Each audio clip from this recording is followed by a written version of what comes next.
Facebook and YouTube viewers. This is the Sentai Writers United podcast. I am the Toy Man, CJ Dellinger. The people that are accompanying me today is the Toku Buster, Thomas Ledbetter. Hello everyone, got a brand new webcam, everything's set up to go. But for this podcast, you do not need to call me the Toku Buster. In honor of what we're reviewing tonight, you can call me Shotara. Then next in line we have Frog. I'm playing with Digimon toys. Then next we have Pixel. Hi there, folks. I guess I'm the resident... Indeed, I am the resident bitter old guy of this podcast, I suppose. I've been watching Tokusatsu since about 2001. I just keep watching the wrong ones. I think we all have those moments. Glad to be here. And then last but most certainly not least, we have Volt. You copied that joke from when I did it. Wait, who? Me or him? You. You'll get over it. Alright, well, tonight we have a wonderful podcast for you. Wonderful topic, but first we must go to our news of the week. Now, first and foremost, the moment that every single one of us has been waiting for, the Kamen Rider Drive Type Speed Suit has finally been revealed. Woo! Celebrate good times, come on. It took them for freaking ever to finally take that out of the locker. So before I give my opinion on it, I'm going to let these wonderful people do it themselves. So first, I'm going to start with Frogs. Seeing the suit, how do you feel? Oh my god, I didn't know I was going to go first. No pressure. No pressure. Well, this suit is very red. And I'm on the wrong tab.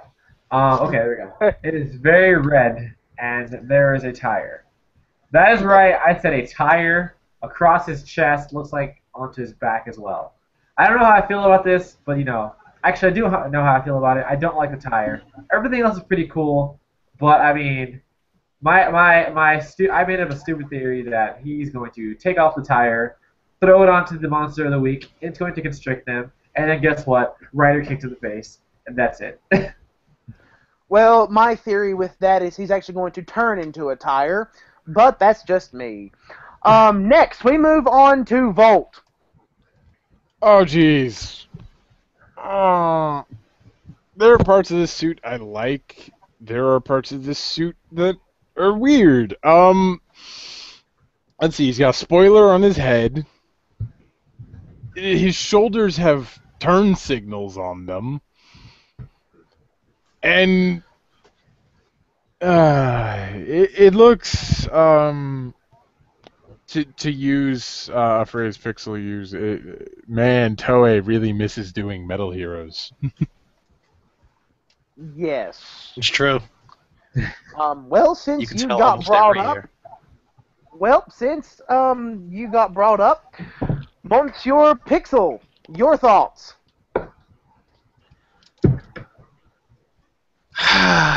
Nothing throws me anymore. Honestly, I often come to Tokusatsu for the outlandish designs and for the craziness. I think the only rider suit design that really kind of repulsed me on first go was when they first revealed the O's suit. I wasn't really feeling that. But otherwise, I don't know. I guess I've got a pretty high tolerance for rider suit wackiness. I genuinely liked Forze's rocket head for some reason. The head on this is... I could almost see it working, except for the spoiler on the back. It doesn't look all that aerodynamic. The front's working, but I'm not so sure about the back of the head. The tire part running around the chest could be kind of cool, though I'm not sure what it would be used for. I mean, I remember when I remember liking. I actually liked when Axel used to turn into a bike, but I'm not sure what utility having the giant wheel here would be. I guess we'll have to see when it's in motion. Usually, when these suits come in motion, that's when any misgivings we normally have about suits tend to just fly away, because these folks are pretty good at inventing ways to use those suits really well. But just looking at the still right now, I neither like it nor hate it. I'm just gonna have to see when the show happens. This is just one of those ones where I have no strong opinion one way or the other, because I'm still not entirely sure what I'm looking at. Yes, I'm back. Sorry, technical difficulties. Okay. No worries. Well, you're actually next. Or, I'm sorry, Pixel, were you I done? got nothing. Okay. Yeah, I'm done. TLDR, I got nothing. Okay, so Thomas, you're next, and then I'll give mine. Okay, so honestly, for me, I actually really like the design of the suit, to be honest, because for one, it is, yes, kind of tire on the front is kind of weird, but I like the look of the helmet. I love like the shape of the visor and then what route it's going. I like this more simplistic design of it. There aren't too many things that make it crowded. It is kind of clunky a little, but it's not overcrowdedly so, in my opinion. And the suit works. I like the clear. I really like that the visor actually is clear. It's not colored, but it actually has this clear look to it. And it does resemble a bit of a racing motif. And to me, it just really kind of looks cool.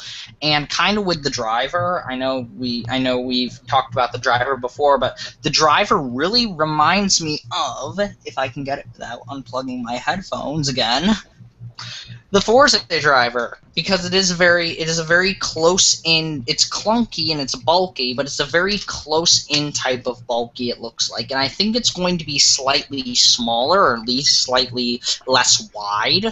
But either way, it definitely looks like at least the driver itself is definitely more more like a close in bulky, but it's still bulky nevertheless. But I still think the design, nevertheless, is actually not too bad. And we mentioned something else, and I don't know if anyone has mentioned it yet since my headphones cut out. But there was actually something that we were talking about before this, about something having to do with this. Sorry to cut off your Thunderbolt, but that it kind of resembles a bit of a metal hero. Oh yeah, he said that. He already said it. Okay, I didn't know that. I'm sorry. That's what happens when your headphones cut out. Well, is that all? Is that all? Yes, I believe it is. So pretty much you all have hit every nail on the head that I was thinking. But the only thing that I have to say different is I think, at least in terms of the driver, it's actually going to be a little more bulky than the Forza driver, is the way it looks. Granted, I think the driver looks cool. The driver does look cool. I just have a bad feeling that the toy itself is going to be clunky. On the show it might actually work, but I don't know. And to go off what you were saying, Pixel, it's business in the front and party in the back. But in this case, it's a screwed up party. Wait, I don't understand. Do you guys know if they're gonna sell the wrist part and the belt together? How the hell is that gonna work? I would assume that they're. Or is it gonna be like Meteor? You have to buy it separately. I would assume they would put that together. I would hope they would. Now I'm talking to while we're doing this. Bandai. Yes. I'm actually talking to a friend of mine on Facebook while we're doing this, and he's actually watching it live, and he's saying his name is JC Calloway. He actually says it looks pretty interesting, and the suit could work if it's done correctly. Shout out to JC Calloway. Yes, you get it. He's saying that the tire could be used for attacking the monsters, which we've kind of hit on that. I'm just afraid he's going to turn into a tire. And you know, I would be completely okay with this. honestly, I think I would be too. What if this? What if his car loses a tire and just blows out one day? He turns and the car starts driving himself. Yeah, he's Well, he does have those. his own warrior wheel. He like does Warrior like a Mazinger do. He becomes his ultimate weapon. Yes, he does. There you All go. right. So moving on, and these two will be really quick. If I can get my thing to pull up. So anyone going to Power Morphicon, you are going to be in for a mega treat because it has been revealed that there's going to be an exclusive Ranger key set, and it is going to involve the what is his name? The Fury Wolf Ranger from Jungle Fury, and the Titanium Ranger, America's own Ranger. Yay! Yeah. So according to this, there's only going to be 500 sets made, but it's going to be limited to one per person, which is actually a good thing. Only going to cost $10. But that kind of scares me because I'm actually going to PMC. So that means as soon as I get to the doors, I have to like book it and just find that booth and run. So with all of that said, well, we'll go to you, Mr. Frog, since you're the one actually going. What is your opinion of this creation of, the lunar, or not the lunar wolf, good God, the Jungle Fury Wolf and the Titanium Ranger key? They're pretty cool. I don't even have the legendary Morphe. I don't even think I would buy a legendary Morphe still after buying these keys, because like, to be honest, I don't think I want to open that box at all. So there's only 500 made. I think I'm just gonna save some money. It's only $10 too. I think I'm just gonna save some money and just not buy the legendary Morpher and then probably wait like a few years and sell those keys because why not? Well, I see your point. Now, Mr. Volt, you were saying something at one point that the combination or the way that this particular set came about was because of that voting game. So, Well, if you could fill us in a little bit on that and just how the polls went. well, yeah, no, I it was so. This is really confusing because when back in March they did this whole thing in conjunction with March Madness, a college basketball thing called Morphin Madness, where basically it was a popularity contest between all of the Power Rangers. And like the big thing was there was going to be like a special Morphin Madness key set, and Titanium ended up being one of the 5 who made the set.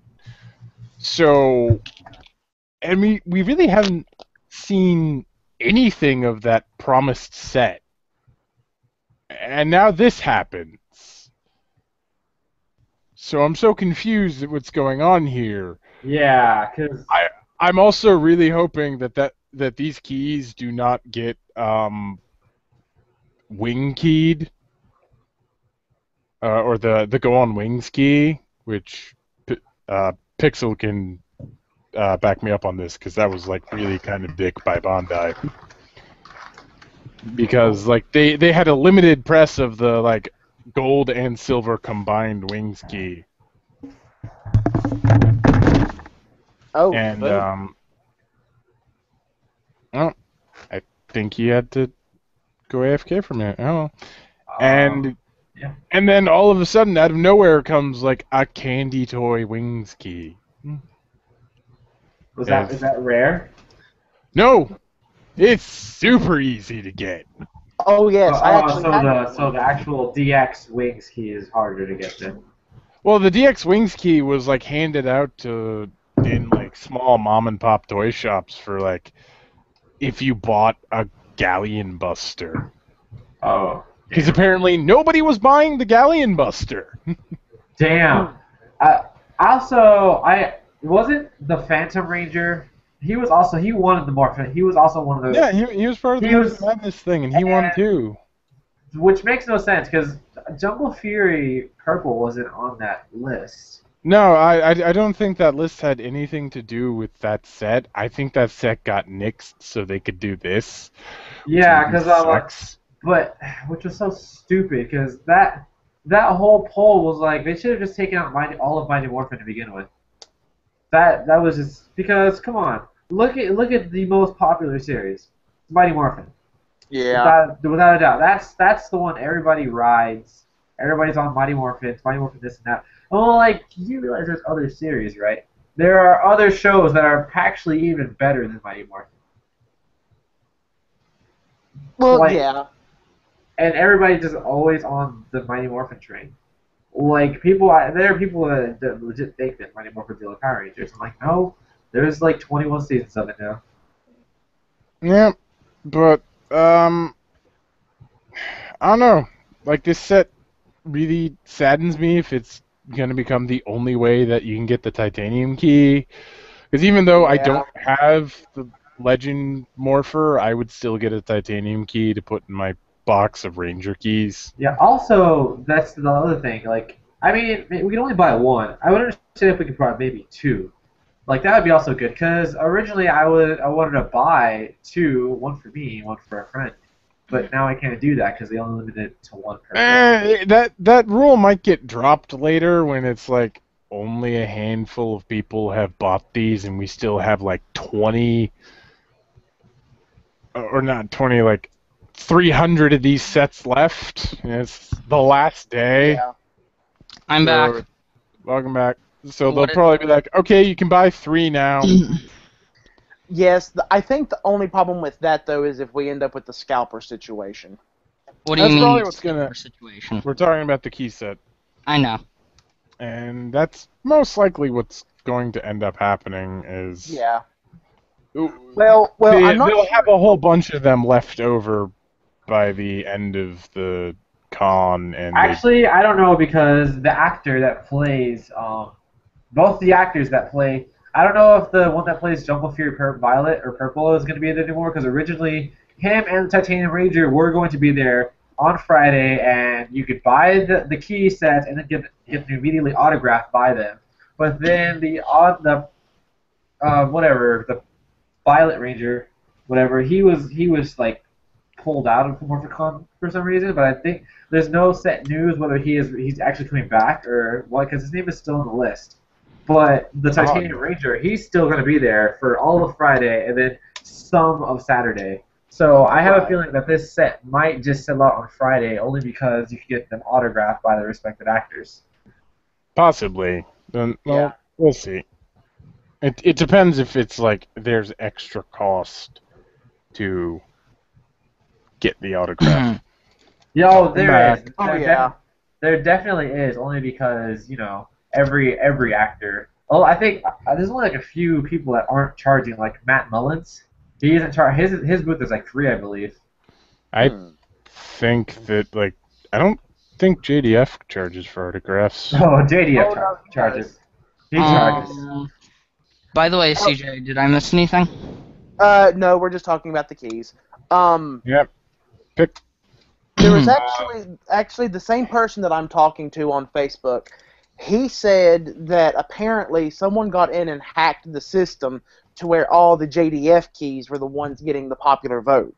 So it didn't matter. Yeah, it didn't matter what anybody was voting. It was like everything was going to like the Green Ranger, the White Ranger, the Red Zeo Ranger. But yet Red Turbo was still losing at everything. Well, that's because technically a lot of people don't see him as Turbo. They see TJ as Turbo. Mm-hmm. Right. But then what actually got hacked was all the JDF Rangers actually got votes against them. Because I was there, like, all of a sudden, overnight, Green Dragon Ranger was losing by a 47% margin. Oh! And it's like, oh, this has very obviously been hacked. Yeah, nobody was like, what? Yeah. Red Turbo was getting shafted pretty hard. I'm like, this is bullcrap. A lot of Rangers got put into some very weird grouping. Like the majority of the girls got put into the same bracket. Yeah. And it's like it all ended up with MMPR Yellow versus Time Force Pink, and Time Force Pink is considered one of the most badass female Rangers in Power Rangers history. Yeah. But then we have MMPR Yellow. Come on. Thui Tang lost hard. Did she really? Yeah. I would assume that everybody was just gonna ride on Mighty Morphin's, metaphorical penis. No. MMPR Yellow lost by like a landslide because, again, Time Force Pink. She's the most badass female Power Ranger. I probably voted for Time Force Pink. I did too. I would have to agree. Anyway, so moving on, since Pixel is currently away at the second, we shall move on to the next bit. Or have you returned, sir? I think we haven't had Thomas talk about this. Yeah. Well, yeah. Oh, sorry. My apologies. No, it's fine. I don't really have that much of an opinion on it, mainly because I'm not much of a fan of Super Mega Force, but I think it is interesting with the keys and all, and really, having all of these exclusive things for, like, just in general with toys from, like, San Diego Comic-Con, Power Morphicon, all of these different things, and having all of these exclusive toys and all of the stuff that kind of goes along with it. It's kind of interesting. At least to some extent. I just don't really have that much of an opinion on it, if you want to call it that. I can see that. The only thing that I have to say about it is that the only thing that I have to say about it is I hope that this is not the only time that we're ever going to see the Titanium Ranger key. The only thing that I have to say is that I hope this is not the only time that we see it, for the simple fact that, there's going to be 100,000 million people that are going to want a Titanium Ranger key, since he is America's only created Ranger. No, we created more. Phantom Ranger. The Phantom Ranger was from the Sentai. Really? Yes. Yeah, he was like a one-off. But we created the Spirit Rangers. Yeah, the 3 Jungle Fury ones. I know. Well, for sure. well, okay. Yes, we did create those. I understand, but in terms of actually having a formal physical body and having a transformation sequence, Titanium was the only one. They did later, I believe, but they're also in RPM. We got in figure form, which really sucks. Because apparently they were going to do this in RPM. They were going to have Rangers for the Dino Trains. Interesting. Anyways, though, moving on. Anyway, quick thing. If we ever do, if this is like exclusive limited, it might possibly be the paint. Just possibly. Yeah. Is it just me, or does anyone hear static? That might be my air conditioning. Nope. It might just be you. I don't know. There we go. It stopped, and now it's going again. And now it stopped. Anyway, we're going to have to ignore that. Hey, Pixel's back. Yay! Well, really quick, Pixel, do you have anything to have to say about the Power Morphicon exclusive keys? Oh my gosh, I missed everything that everybody said. I'm sorry, I had to be Trust with my me, bosses. I missed a whole bunch too. Vault, you were talking earlier about the Morphin Madness poll. Yeah. I forget? We were you and I were talking about that back and forth a lot. Didn't Wolf Ranger lose? Yeah, he lost, but one of those his battles. Titanium. Yeah, Titanium was one of the winners. Yeah, so I'm wondering how Wolf Ranger ended up as a key. Yeah, because I think Frogs might be right, because I'm looking at Wolf's key and his paint looks really shiny. I would have to agree. I concur. Yeah, it legit might just be an exclusive key. It might make one different sound in the Legends, and other than that, it's just the paint job. I mean, don't get me wrong. I love Wolf Ranger a lot. He was by far and away my favorite character in Jungle Fury. But yeah, I was just kind of I was just kind of a little bewildered. Another part of me is saying, yo, where the heck is my Time Force Pink? But no, I like those keys. I like those two rangers a lot. And so I don't have a legendary morpher. I'm probably not going to get one just because God, Gokaiger broke me. Financially. I think it broke a lot of them. Trust me, I went Bandai. Honorary Bandai. I went to debt for their diabolical plan. I went into debt for those Cockaranger Their diabolical keys. plan was perfect. I'm not doing all of that again. Bandai The Cockaranger. Oh God, yeah. Everyone's. Did you buy the chest too? Okay. Whoa, hold up. Everyone's talking All at the same talking time. over each other. Yeah. So let's just end this topic real quick. I'm just gonna end it with I spent $80 on the full Cockaranger team with all of Car Ranger. Ooh, wow. Did you buy the chest too? Did you buy the treasure chest also? No, I bought the Gachapon. I bought the Gachapon. Gachapon. Yeah, dude, no, I bought the Gachapon Conquer Ranger keys. But my Car Ranger keys are DX. Nice. Oh man, we'll have to compare Ranger key collections sometime. Those were good times, even though we were broke and couldn't eat. Anyway, so moving I on like to those the two Rangers. I'm glad they're keys. Probably won't buy them. Anyway, so moving Sorry. on to the last piece of news. So it has been confirmed that Gaim has finished filming. A few of the actors have revealed in their respective blogs that the series has wrapped up filming. Now, according to the article, there are still a few things that they're having to do now, even though the filming has wrapped up. There are still some events that they're having to do in regards to this. So we're going to take this in a different order. Volt, your opinion. Woo! Oh man. I really, as a whole, I find Gaim to be pretty good, but like where we are right now is a painful place to be in, and I'm just glad it's like, okay, it's done. The ending is coming, and your suffering will end soon. Volt refuses to tell anyone that he is actually a gigantic Genorobochi fanboy. We know He loves this. his writing and narrative structure so much.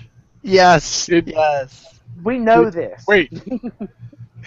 Am I in the nega world? Marco Toya, where are you?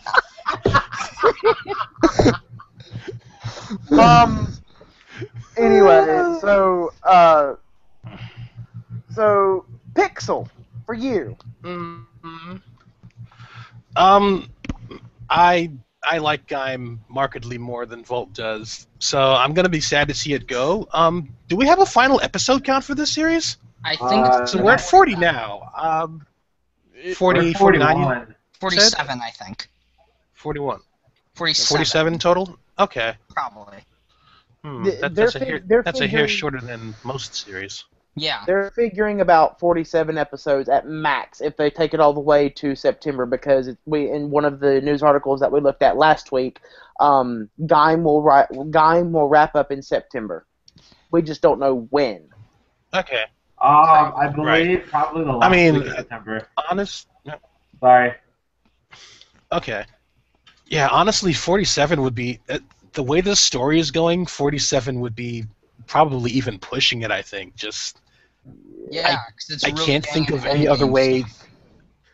Yeah, I can't think of any other way they could, stretch that story and keep it going with the climaxes it's coming to, outside of random soccer game in the middle of everything.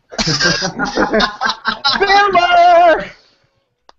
Watch our movie! I actually liked that episode a lot. Me too. I did But too. that's mainly because Kaito, but that's another discussion altogether. Well, Kaito is. But no, itself. yeah. Um, I'm sure we'll have a complete Gaim retrospective sometime in the future. But right now, good on those folks for making a pretty decent show that I enjoyed. Oh, I'm sorry.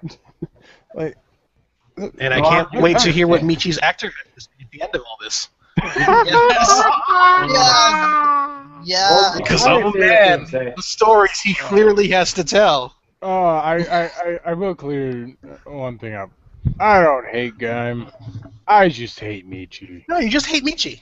Yes, I think all of us do. We are in the hate Michi camp. Actually, I did. Do you guys remember? No, wait, I did hate Michi up until the point where at the end of that one episode where he was just doing that insane maniacal laugh, and that's where I realized I love Michi now. Well, do you guys remember when? I was just gonna say. Just one question. Go for it. I was just going to say, from a writing and character standpoint, if we're looking from outside of the story, if we're looking outsider in, I love Michi, but if I was to judge him as a person, I would hate him with every bit of my being. Oh, yeah. Person, of course. Hate. Character, love. He's Gremlin 2.0. Exactly. It's up to the viewer to decide if that's a good or a bad thing. Yeah. It's not a good thing. Anyways, it's not a good thing at all. Anyways, no. Pixel, what were you gonna say? Go ahead. Oh, I was just gonna say, remember when we first saw those scans with interviews with Koda and Michi's actors? Yes. And they were just, was it Koda and Michi or Koda and Kaito? I think it was Koda and Michi, and they were just all super best friends forever. My, how times change. Yes. Yes. We were talking about it at one point that there was an interview with the Michi's actor, and him really kind of talking about his views on the role, and with a lot of the stuff that we've been anticipating and stuff that's been going on, I've been kind of thinking about that interview and what he's been saying, and all of the interviews are in character. It's action all over again. There is one thing that does explain his whole mind snap in the show, and it's all those crazy Febreze commercials he did. Oh no! Those are so good. I've never seen these. And then he gets the girl at the end. Oh man, I need to show you these later. You have to watch. It's like please do. There's 3 different Febreze commercials, and they're all canon to each other. It's great. They're so You know, here's the thing. You know, with those Febreze commercials, you know, you see the ones here in the U.S., and they take you to, like, some deep, dark pit hole that should reek, but then they spray it with the Febreze. That's what's happened. That's what's happened to Michi. He's huffed in too many of the fumes of these, and it's kind of rotted away his brain. But you know, at least he's doing it while things smell good. No, it's just some of the students from Amanagawa High, you know, they moved over to Sawame and they took the fumes, the same fumes that, you know, that Yuki and the Kamen Rider Club were breathing all over, that turned them crazy in the series. They just took it with them, and it kind of spread like the Ebola virus throughout Sawame. Oh my god. So people didn't actually come to Sawame. They were a gigantic apparition caused by breathing the fumes. Oh my god. That explains this topic so now. much. I haven't put in my 2 cents of what I think. Oh, sorry, Adrian. Adrian. It's okay. Frogs. Give me your job. I told you it doesn't matter what you call me anymore. You've called me by my real name plenty of times. Let's see. I just hope I cry at the end of Gaim. I hope I do too. Because I cried at the end of Double like a little bitch. I cried at the end of Deno. Wow. I cried. Really? I cried at the end of Forza. Oh yeah, no. The final 3 of Deno is like heart-wrenching. I cried. The end of Deno is pretty touching. Well, I cried at the end of freaking. I cried at the end of Ryuki. Anyways, That's sad. let's I cried at the end get of back Forza, on. Oh, Anyway, okay. So yeah, I hope I cry at the end of Gaim because you know I like Gaim is like officially like my 3rd favorite rider now because I just love it so far. Mhm. And you said they said they have to do some extra stuff after the show's up. That's obviously you know the Drive Gaim crossover movie that's gonna happen late December, early January. Of course. It's not even announced yet. I already made it the release date because that's the usual. Yeah. Of course.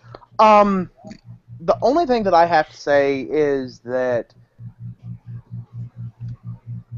when it comes to Michi, since Michi got brought up, I think every one of us, including the person that I am talking to on Facebook who's watching this right now, wants that little just yahoo called Michi to die.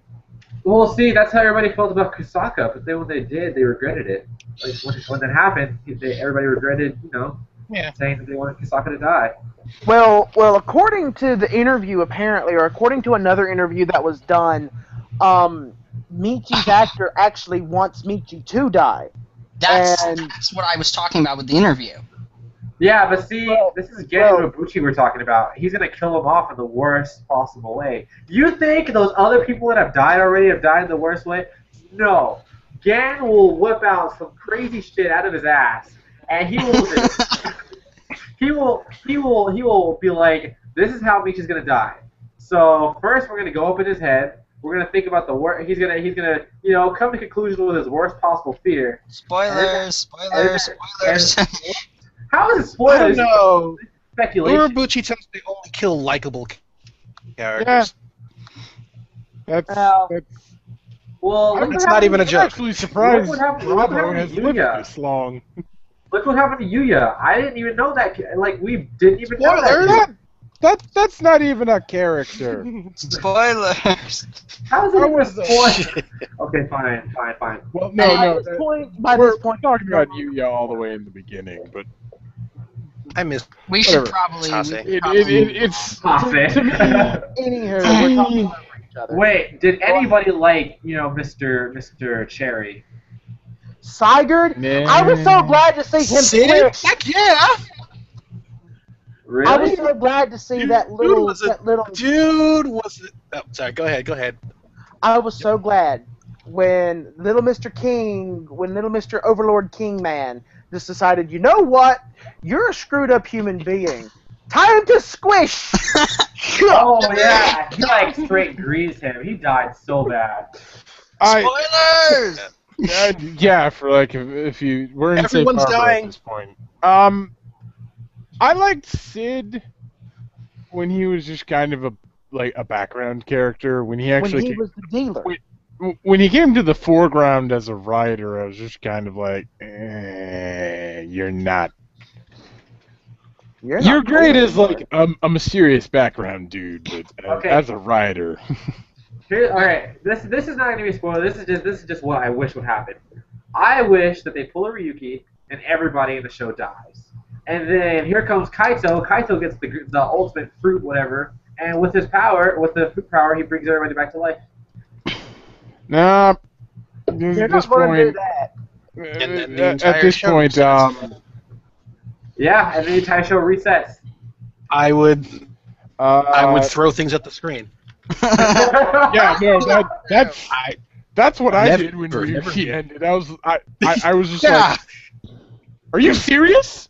Yeah, that we went through that What entire was the point of me watching the show if everything that happened in the show never happened? Right? It's Kobayashi so is the best tokusatsu writer, guys! I think that was some straight bullcrap because they don't even fucking remember each other. I was all like, you went through everything with each other. I died in your arms, and you aren't going to remember me? Adrian. It's okay. It's okay. I'm just saying. Okay. Yeah, we're totally tangenting now. Okay, well, that's all the news that we have for today. So now we move on to our main course.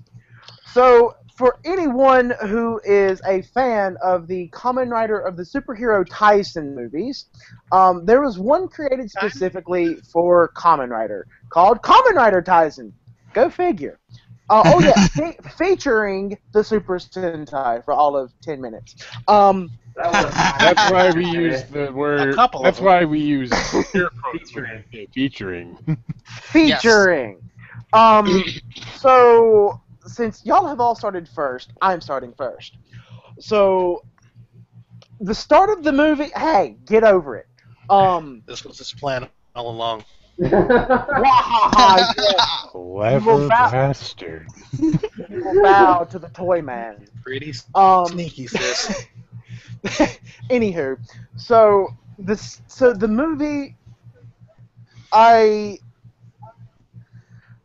it starts off like at the point where it's going to end, and then it does the backstory that leads up to this point, which I'm glad that they actually did it that way in a sense, because when it starts, and of course they could have just left it open for nothing.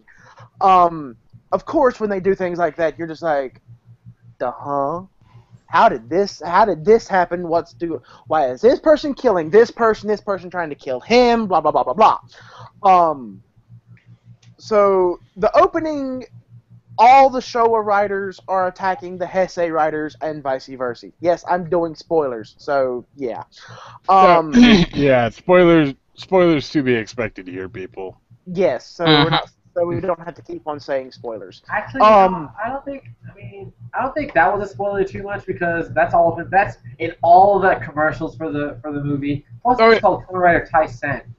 Well, Kamen it doesn't help that like about a couple of weeks before the movie went into theaters, they actually leaked that scene of like the writers beating the tar out of each other. The entire the entire cold opening fight.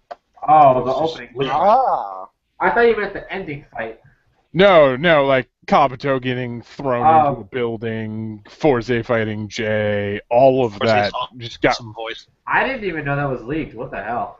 Yeah, and it got leaked like a couple of weeks before the movie aired, and it's just like, oh, well, they mean business with this one. Oh, super terrible. I wish I had known about that. Well, anyway, getting back on topic, so we have the backstory, and it of course involves Decade, our favorite destroyer of worlds. Boo. What? I'm straight. Sorry. Well, he's the only one that's good at it, my okay? favorite D-End tried and he failed miserably. So, Decade's good. Oh, don't! I will rant forever. Just keep going. Please keep going. Don't get him started, man. please. Oh my god. Okay, Just sorry. Moving I had on. to take his soapbox away for Tyson. Like, this guy has seen Decade like 9 times. Oh, God. 7. Oh, 7? I Seven. thought it was 9.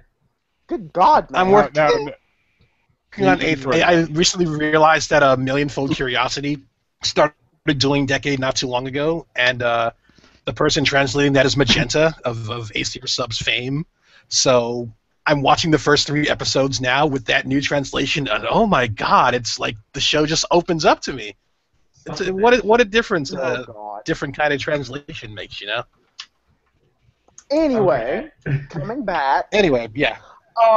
So it has been established. It was established in an episode of Gaim that for some reason the Showa writers would not work with the Heisei writers. I think I'm saying that correctly. If I'm not, Yes. I'm sorry. Oh, goody! Heck yes. Yeah. So Decade decides that he is going to enlist the help of all the Heisei writers, against this person, or against this villain group, Kingdom Empire called Badan. Bada. Badan. But in the process, as it goes through, the Heisei writers encounter Showa writers. And for anyone who has no idea what the heck we're talking about, there was a period of time from the 70s to, I think, the early 90s, correct me if I'm wrong, okay, where Kamen Rider was popular, but then Kamen Rider fell off. So that period became known as the Showa writers, because it has something to do with the Emperor. Yeah. Yes, that's it. Well, then, early 2000s, they decide to bring back Kamen Rider. Well, now it's in the Heisei period. Starting with Kugan, going from, etc. No, the Heisei returned with, I believe, Jay and Zeto. No, Heisei, the Heisei revival was with Kuga. No, Kuga is officially not the first Heisei rider. Yeah, Jay and Zeto are counted as Heisei riders. Seriously? Yes. Yeah, I believe so. It was. Well, it kind of shifts back and forth depending on whatever Toei's feeling at the time. Yeah, it was announced in one of the net movies. It might have been Decade, I think. Well, here's the thing. And then we'll continue from there. Jay and what was the other one? Zeto. Okay, those two were actually attacking Heisei riders. So they were. I think. Yeah, like we said, whenever Toei feels like it.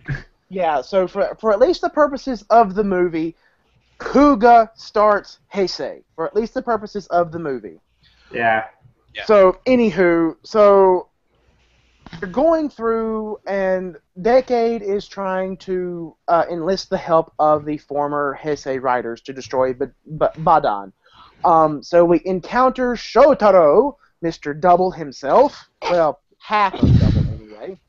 But I had his name. I had to. Anywho, and then we encounter Tokumi. No, what is his name? Takumi. I was close. Yes. Takumi from Fies. I almost said Forza. Oh man, I remember when Takumi was in Forza. That was great. But anywho, So much friendship. the three former Heisei riders that we encounter are Shotaro, Takumi, and then Tsukasa. And Tsukasa. So Decade, Forza, Fies, and Double. Haruto's in it. Wish Forza had been this. Haruto's only there for like a few minutes, though. Oh yeah, Haruto's actor shows up out of nowhere a bunch of times. Yeah. It's really jarring. Yeah, man. Don't you just love it? May I interrupt for just 1 second and interject something? Hang on. Sure. Okay, Sure. sorry. I just wanted to say, now that you guys are mentioning Forza and all these different actors, one of the things that really annoyed me is some of the voice acting in this, especially with Forza in the beginning. Don't worry, we will get on that. We will get to that in a sec. We're going to come to that. Yes. When we get to the play-by-play. Yes. So throughout the whole movie, the only three passed from Heisei that we see are those three. We see three from the Showa. Ichigo, and then I forget what the Z guy name is, but we see him too. Him. Z-Cross? Z-Cross. We get Z-Cross, X, and Ichigo. Yeah. Yes, we actually see their human forms, but when they're not transformed. Man. So we see those guys, and of course they start fighting each other for some stupid reason. Meanwhile, while all of that is happening, what led up to this is this little boy who had, later on you find out that he died, has the ability to flip things upside down. And they're trying to protect him from Kamen Rider 15, which you find out is his father, which is very bad. I am your father!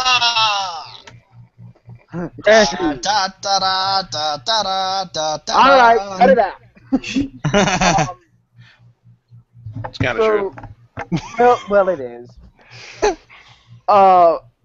Anyway, so progressing through the movie, it pretty much, you find out that Shu died before for something that was really kind of Wait, what? You said what?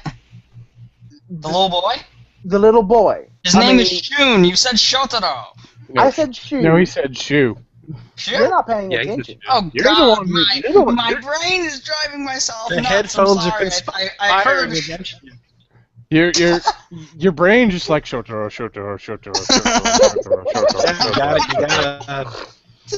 You're kind Join of the right rest of about us. that, actually. Okay, Anywho, sorry, CJ. so progressing through, pretty much we see a lot of fighting that ends up happening, and which is to be expected. But finally, the Heisei Riders are brought together to defeat the Showa Riders, and it just gets into a really big battle. And of course, the big enemy, gets introduced. Then we have a plot twist. Well, not really a plot twist, but then we have one hell of a twist. We have Daigo show up. Oh, goodness. Hey, guys, what's up? Dinosaur problem.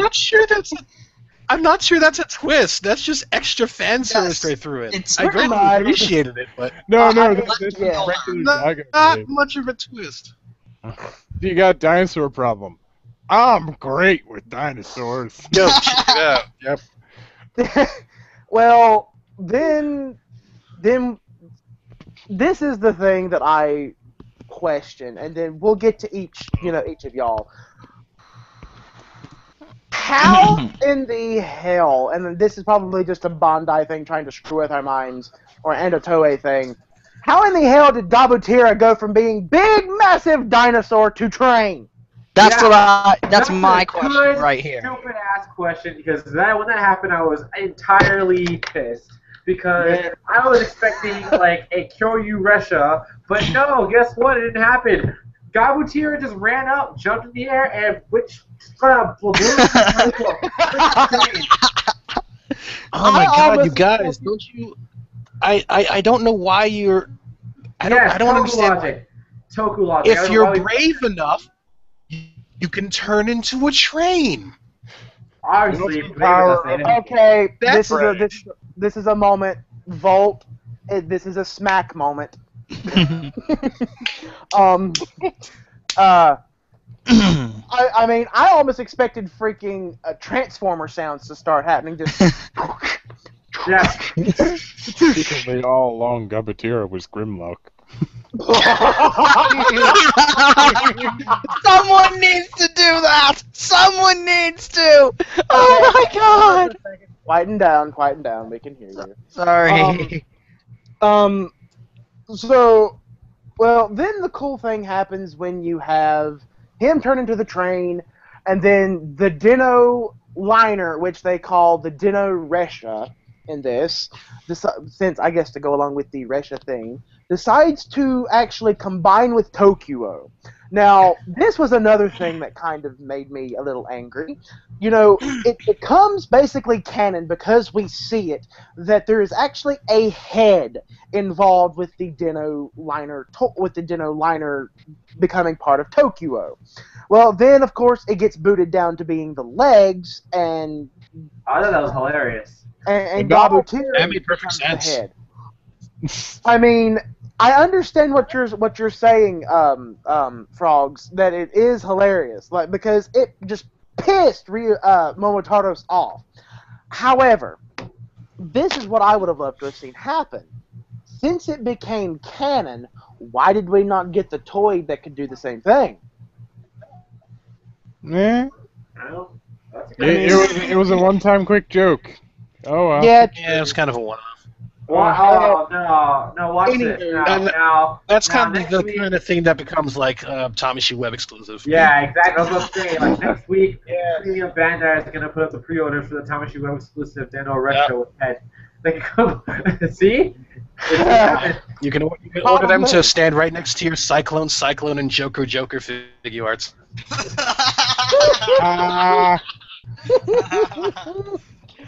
Anywho, so of course, as luck has it, the big ass skull head dinosaur thing gets killed.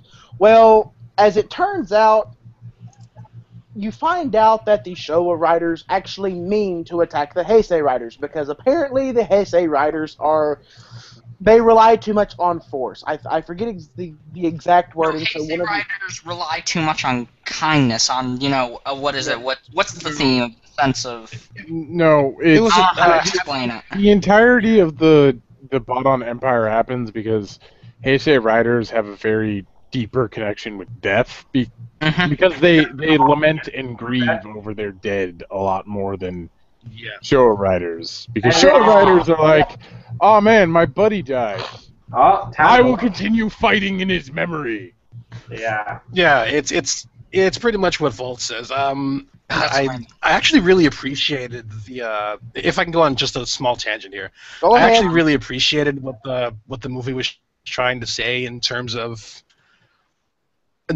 what the better tropes often are when they're telling the kinds of stories that they tell. Because a big difference between the Showa writers and Heisei writers is that both eras have their dark moments. Both eras deal with death a lot. But especially with the pre-decade Heisei writers, a lot of those folks, like the movie says, it took a long time for them to really get over the death of their comrades, the death of their friends, and would often go to great lengths to try to bring them back in any way. I mean, case in point, let's look at the Wizard for God's sakes.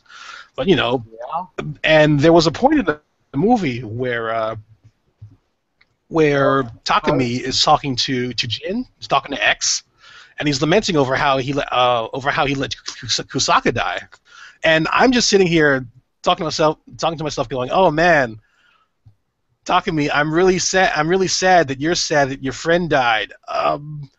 You should also really be glad that you're not sitting here talking next to V3."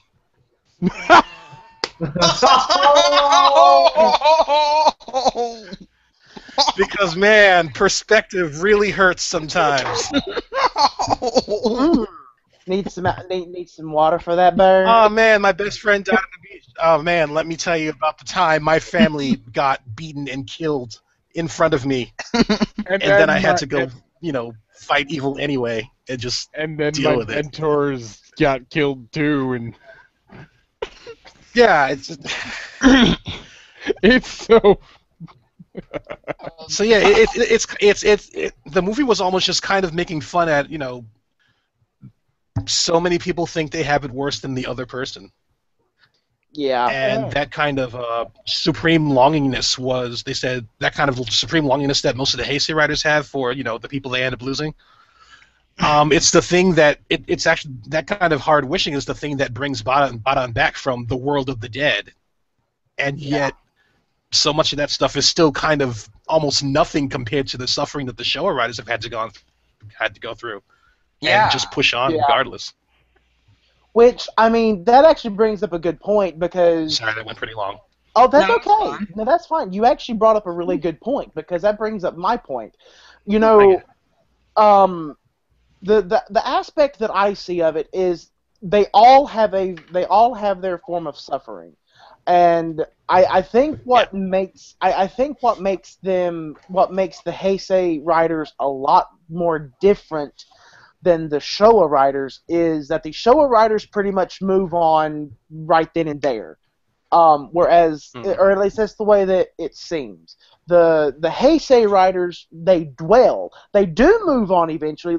Perfect example, and this is kind of a bit of a tangent. The perfect example is Haruto, because he's trying, he dwells so long on Koyomi that the ring is able to be used to become an evil version of her. So in the end, he realizes he cannot dwell on the past anymore. He has to move on, and that's actually the case in a lot of Heisei writers. I mean, perfect example, Dino. If I ruin this for you, Thomas, I'm sorry. It's not even. I'm taking my headphones off. It's not even necessarily the loss of someone that they know, but I don't know if you've all seen Dino. I know. Adrian, I know who you're talking about. Yeah. The one that I'm thinking of is the guy who was in the hospital. He was the piano player. And when the things happened and his piano player did not come back, I mean, technically in a way that's a loss that Dino had to contend with, because even though it wasn't related to Dino or to Ryotaro, it was a loss to someone else that was kind of the result of Dino that he had to contend with, that eventually rectified itself, I guess. But until that point, it was a loss to the world. And they just had to move on about their business. But it did kind of dwell on that a little bit. But they dwell on it a little bit longer than what Showa writers do, but they move on eventually.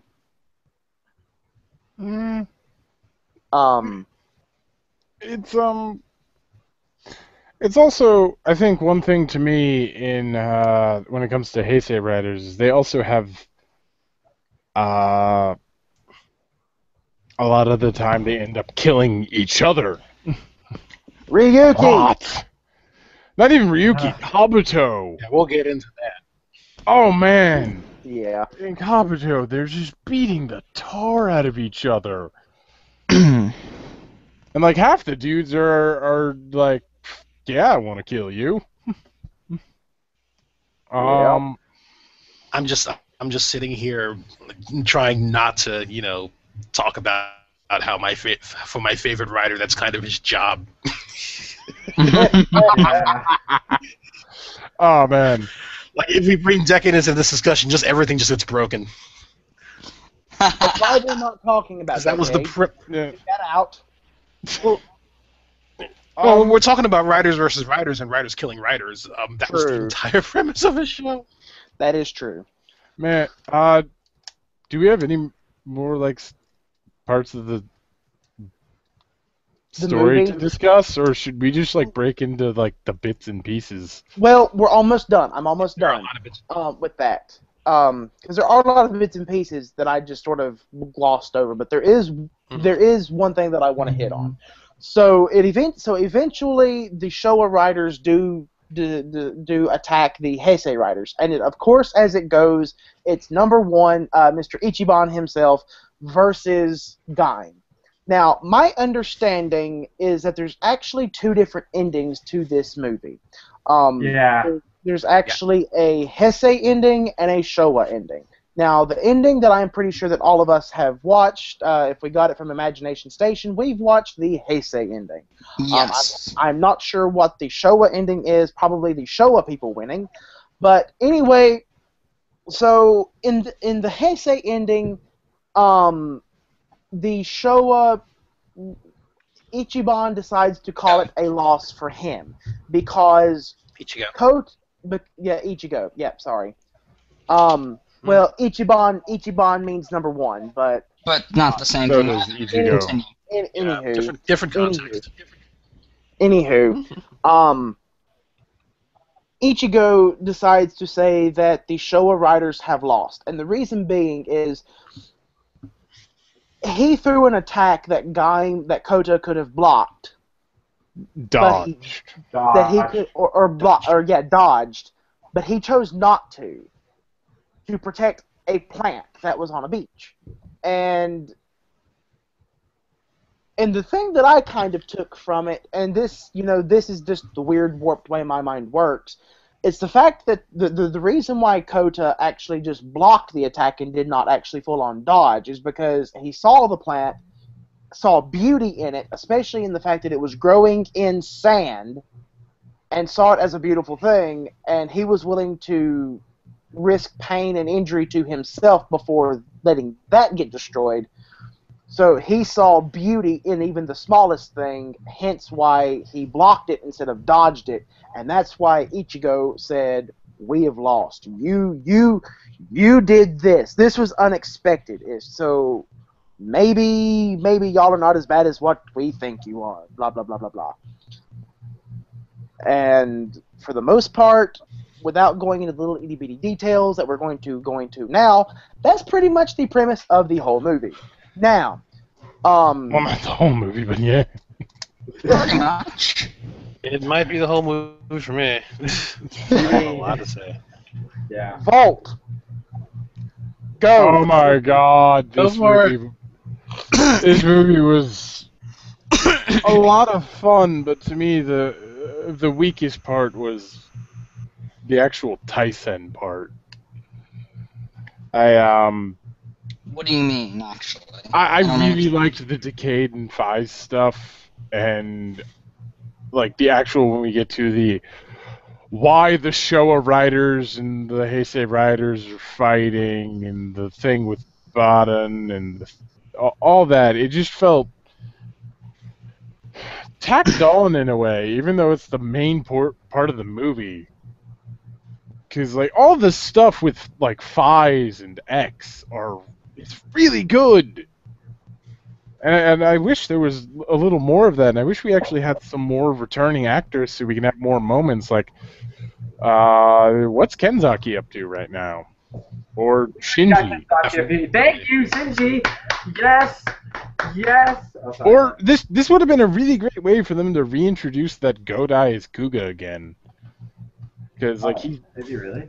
Yeah, they've pretty much in weird ways been confirming that it's Godai who has been Kuga recently. Like in the Wizard special, they like do a zoom in slow-mo shot of Kuga giving the like Godai thumbs up.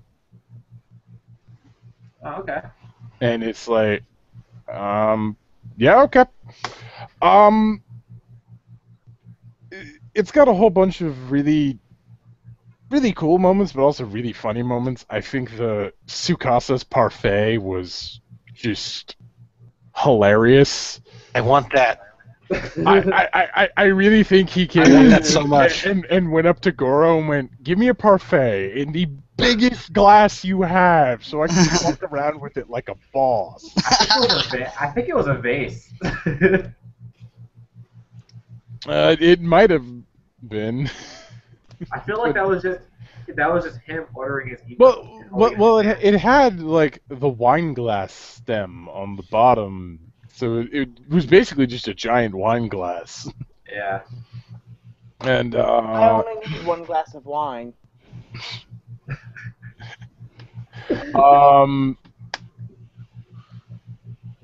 But like to talk about a moment specifically, I'm gonna talk about that opening because man, was that a cold opening! Oh heck yeah! All the logos ended, and then suddenly, hey, we're throwing Kabuto through a building. Kind of feel like that's deserved, actually. I feel like he deserves that. I think that's something some people at Toei have been wanting to do for a long time. Oh, goodness. But yeah, continue. Yeah, it's just such a cold opening going right into the fight, and the fight had really cool stuff. I like any movie that shows that Kabuto's clock up isn't just like God mode, that that you can counter it. But it is. Just small interjection. I know Showa Rider fans are really happy with how Kabuto bit it, but it didn't make any sense to me. It made no fucking sense. It was just kind of a standard Rider kick. I mean, then again, most of that whole sequence makes little sense, but... It's just like... We've had at this point, we've shown that Phis XL can counter clock up. Yeah. Red Buster can counter clock up. Yeah, there are ways to kill Kabuto. I'm just not sure that one would work. Like the one we got really works. Well, that was weird. He stood there and just took it to the face. I don't know why he did that. Well, what he did was he electrocuted the ground underneath him. So when Kabuto came in to try and do a killing blow, it's like, oh, you're walking on electrified ground now. Oh wait, are we talking about the clock up? I thought we were talking about how like they got rid of him. No, that's how they got rid of him. They electrified the ground. Well, no, that's not how he did. Skyrider just came and just greased him. Oh. Yeah. Well, okay. Stronger. He was fighting Stronger for a bit because they're both Kabuto beetles.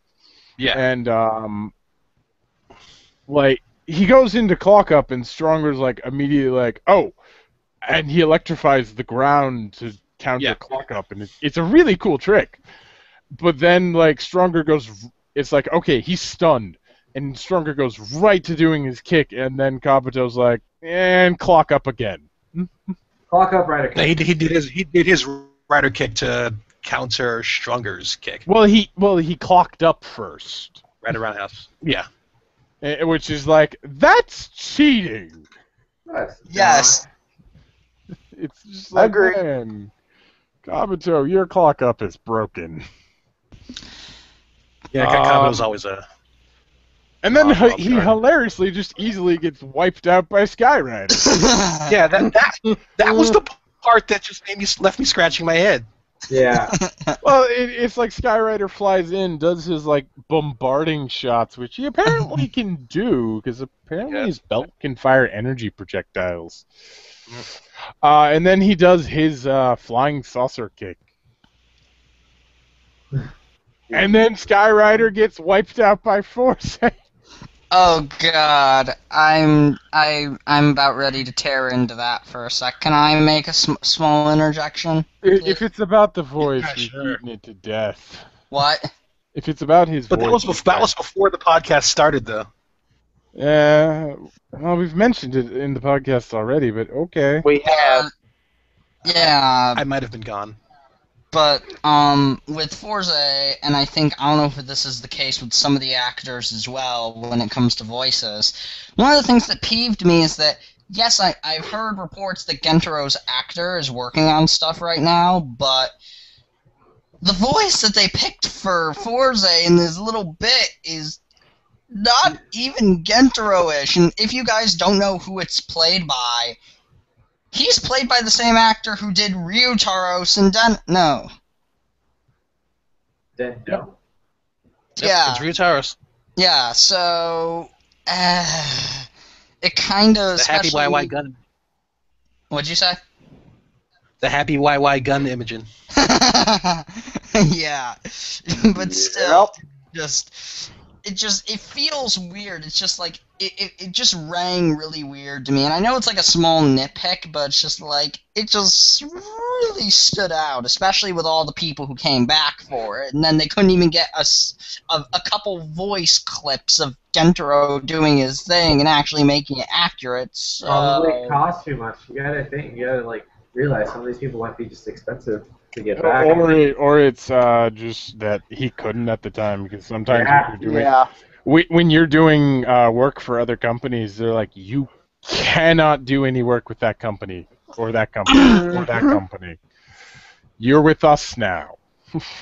Yeah, and that's one thing that you know, one thing I can definitely say is that Toei and Bandai of Japan, mostly Toei, is a lot better at getting their particular actors back.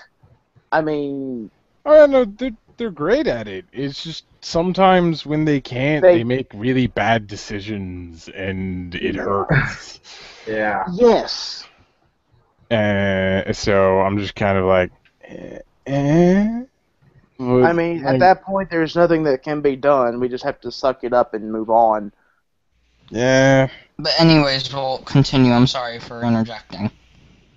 Oh, it's cool if you guys want to comment on these, because it's weird me just talking about it, especially when we get to kind of what was my favorite part about that cold opening, which was Gentaro having his little victory party for beating Skyrider, and then out of the corner of the screen, Jay's Pain comes. Oh, that hurt my feelings so much. Oh, that made me laugh so much because I was like, okay, he just killed him. Oh, he just got switched like a fly. Oh, I love that so much. I am so of two minds about Heisei's handling throughout this entire movie. It wasn't even that he was handled. It's just he kind of was like, I'm here. No, I'm not. I'm here. Pretty much. And the fight between Heisei and Jay was actually kind of cool, but it really did surmount to a fly buzzing around Jay's head. Yes. Smack. Done. But then we get this one really gorgeous henshin shot with Kota, which was really cool, but in the back of my mind, it's like, I would not stand on top of a building henshining while Jay is charging at me. I'd be like, run away, run away, run away, run away, gotta hide, gotta run. Shoom! Now we'll transform. Okay. Now let's go fight. Yeah, it's like, I would seriously just kind of transform in secret and like sneak attack Jay. But, like, can you not right now? Poke him in the foot. But yeah, like that whole, and then we get the 1 week later thing, which there is one thing that I learned from Ega Devil's podcast that I didn't realize with so those two construction worker guys who get just instantly killed. Mm-hmm. Those are like, frick, I forget their names, but they're like the two really famous suit actors in Toku. Sakaiwa Seiji. Yeah. Sakaiwa Seiji and Seiji Takaiwa. Yeah, it's those two. Those are the guys. It's like their first time on screen out of a rider suit, and they die instantly. Wait. Interesting. Real though? Like, hold up. Let me go find this. Yeah, that's Takai Seiji.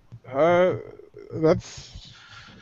Well, can you give me a timestamp? I know the other name. It's on the tip of my tongue. It's the, I know. Yeah, it's the guy that plays all the secondary writers, right? Yeah. It's after the big fight, and it's when we first get. It's the two construction workers in the tunnel who get grabbed by the hand from the Return of Lothar. Seriously, that's what that crack in the ground was for me. It was the Abyss of Evil returning. Yep. Good Now, one thing that I want to comment on that was kind of a small thing. Oh, I'm sorry. Go ahead. It's basically at 4 minutes. 4 minutes? Oh, okay. I jumped all the way to like an hour. Oh God! Wow. Yeah, don't do that. Don't do that. Hold up. Give me a minute. But yeah. Like, if you guys want to comment on that stuff, go ahead, because that was a lot of good stuff for a cold opening. Well, I mean, it was a killer opening. Oh wow, that is Sakaiwa Seiji. Yeah. And the other guy. That no one can remember for some reason. Yeah, the other guy looks really old though. I feel bad for him. Well, the one thing that I kind of want to bring up is kind of a small thing, but I thought it was pretty cool. Kamen Rider 15's transformation. That was pretty cool. Yeah. I mean, normally we see the thing, the whatever fruit it is, come down, plop on the head, and then fold out into the armor. In this case, it's a skull with like the ribs of like a ribbed web looking thing, and it looks like it actually injects itself into the body, making itself part of the armor, or making itself part of the suit in its entirety. That thing was freaking awesome. Mm-hmm. Didn't excuse the fact that 15 was super broken. Spooky stuff. Yes. We'll get to that. Oh man, me Oh, and 15. Pixel watched this together, and just Pixel was grinding his teeth. We'll get to it when it's time. We're still talking about the cold opening, right? Or Yeah. the 15 transformation. One of those two. No, just the cold opening, and you know, one more thing that gets tacked on when we get to like the start of the invasion stuff. I'm sorry, Ryugen and Zangetsu Shin have no point in this movie. They don't. No. They like all those commercials of them two henching with each other, and that was it. That was legit the entire I disagree. time. I disagree. I disagree just because if this stuff was taking place in Zawame, But they lead doesn't. Yggdrasil, and that means that's the like, very I mean, end, not that they don't lead Yggdrasil, but since they since they're part of Yggdrasil and they head up Yggdrasil, it would stand to reason that they think, yo, this is our city. We should probably see what's going down in it, and we should probably make sure that any outside factors don't mess with our plans. So of course they're going to want to stop this crazy war attack. Now, But It now, takes hang like on. a small part of it takes place in Zawame. The rest takes part in Futo. But Oh, now yeah. my question is Not this. all of it. It kind of goes everywhere. That's how decade movies go. Well, it's like the main chunk of it, and like the end takes place in Futo because like Shotaro's like, Does he I ever take refuse to place leave in Futo. Yeah, because Shotaro like refuses to leave Futo.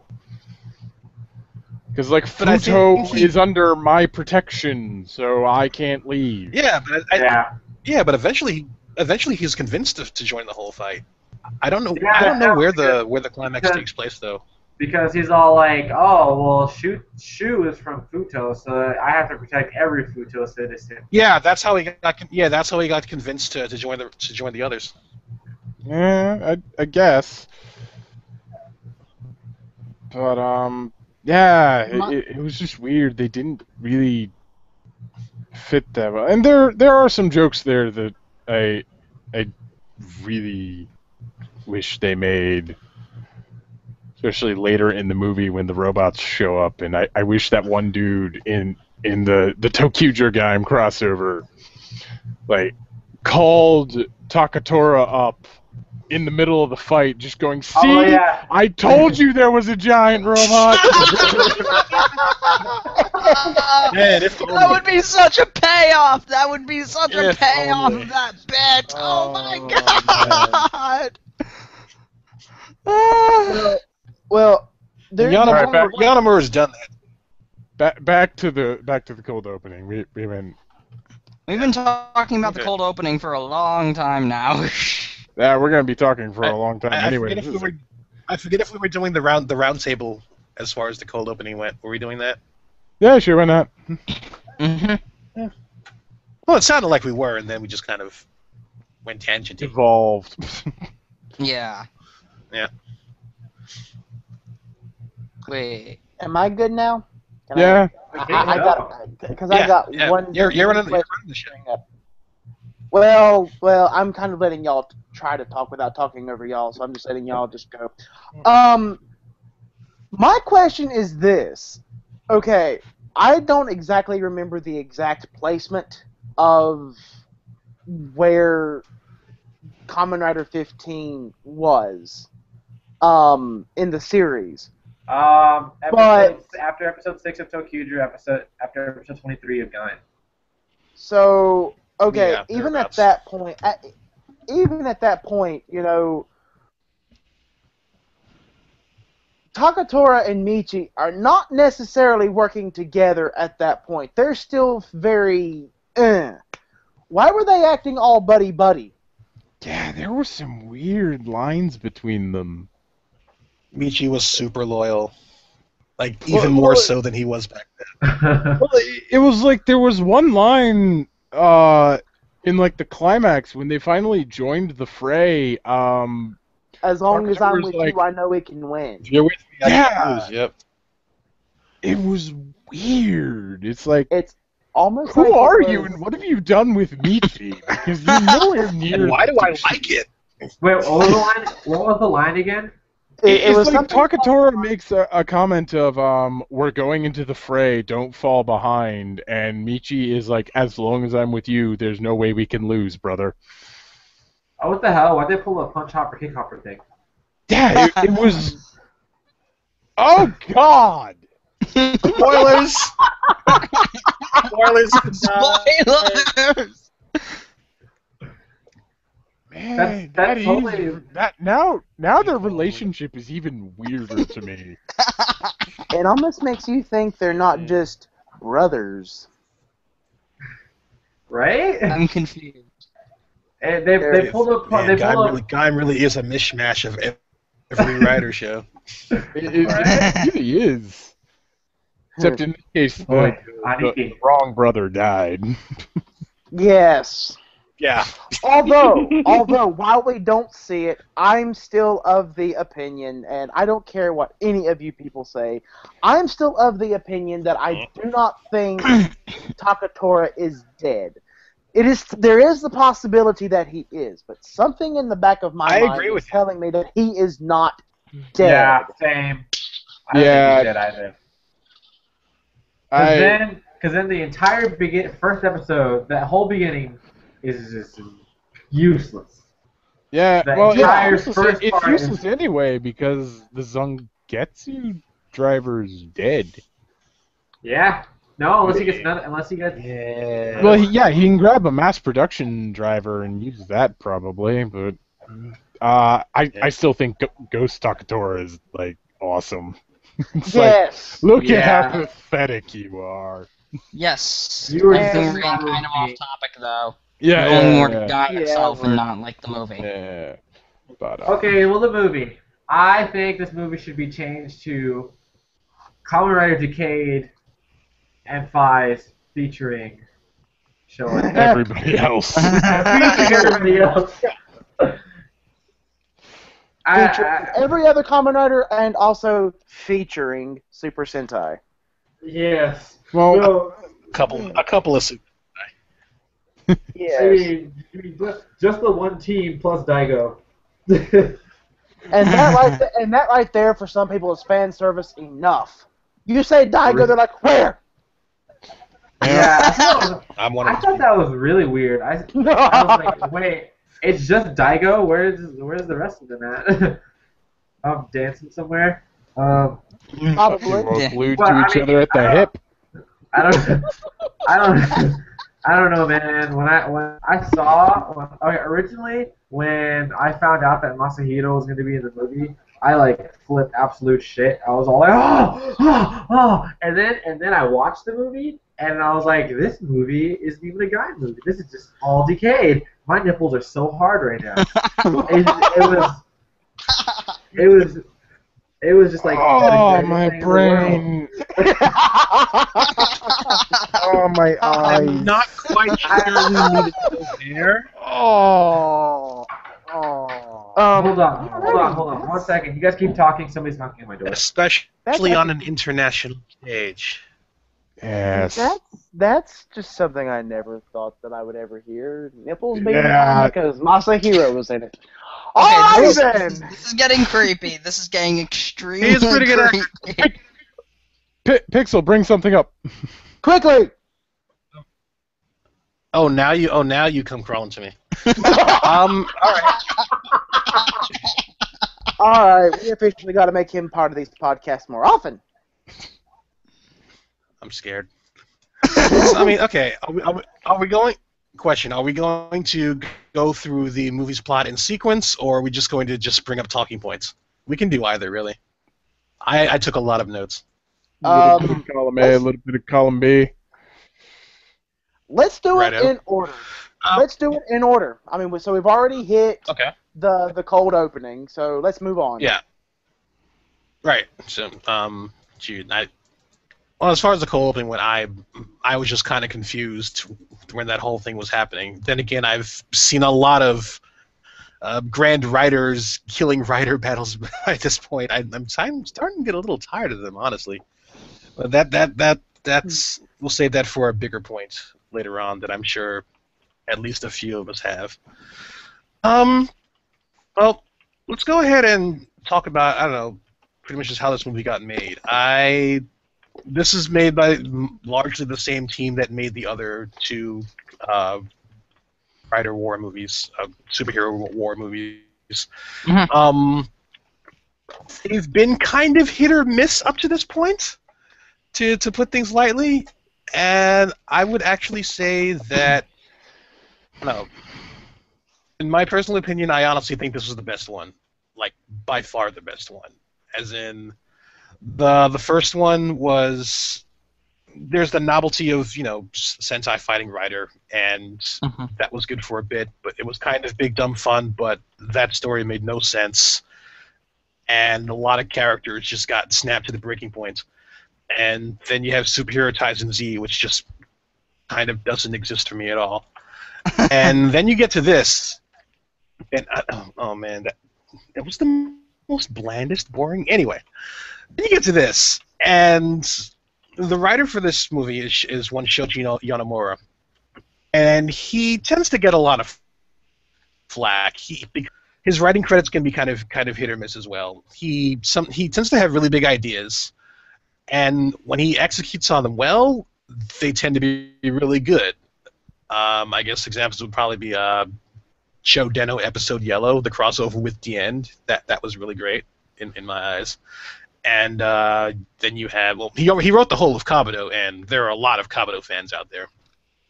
He wrote, what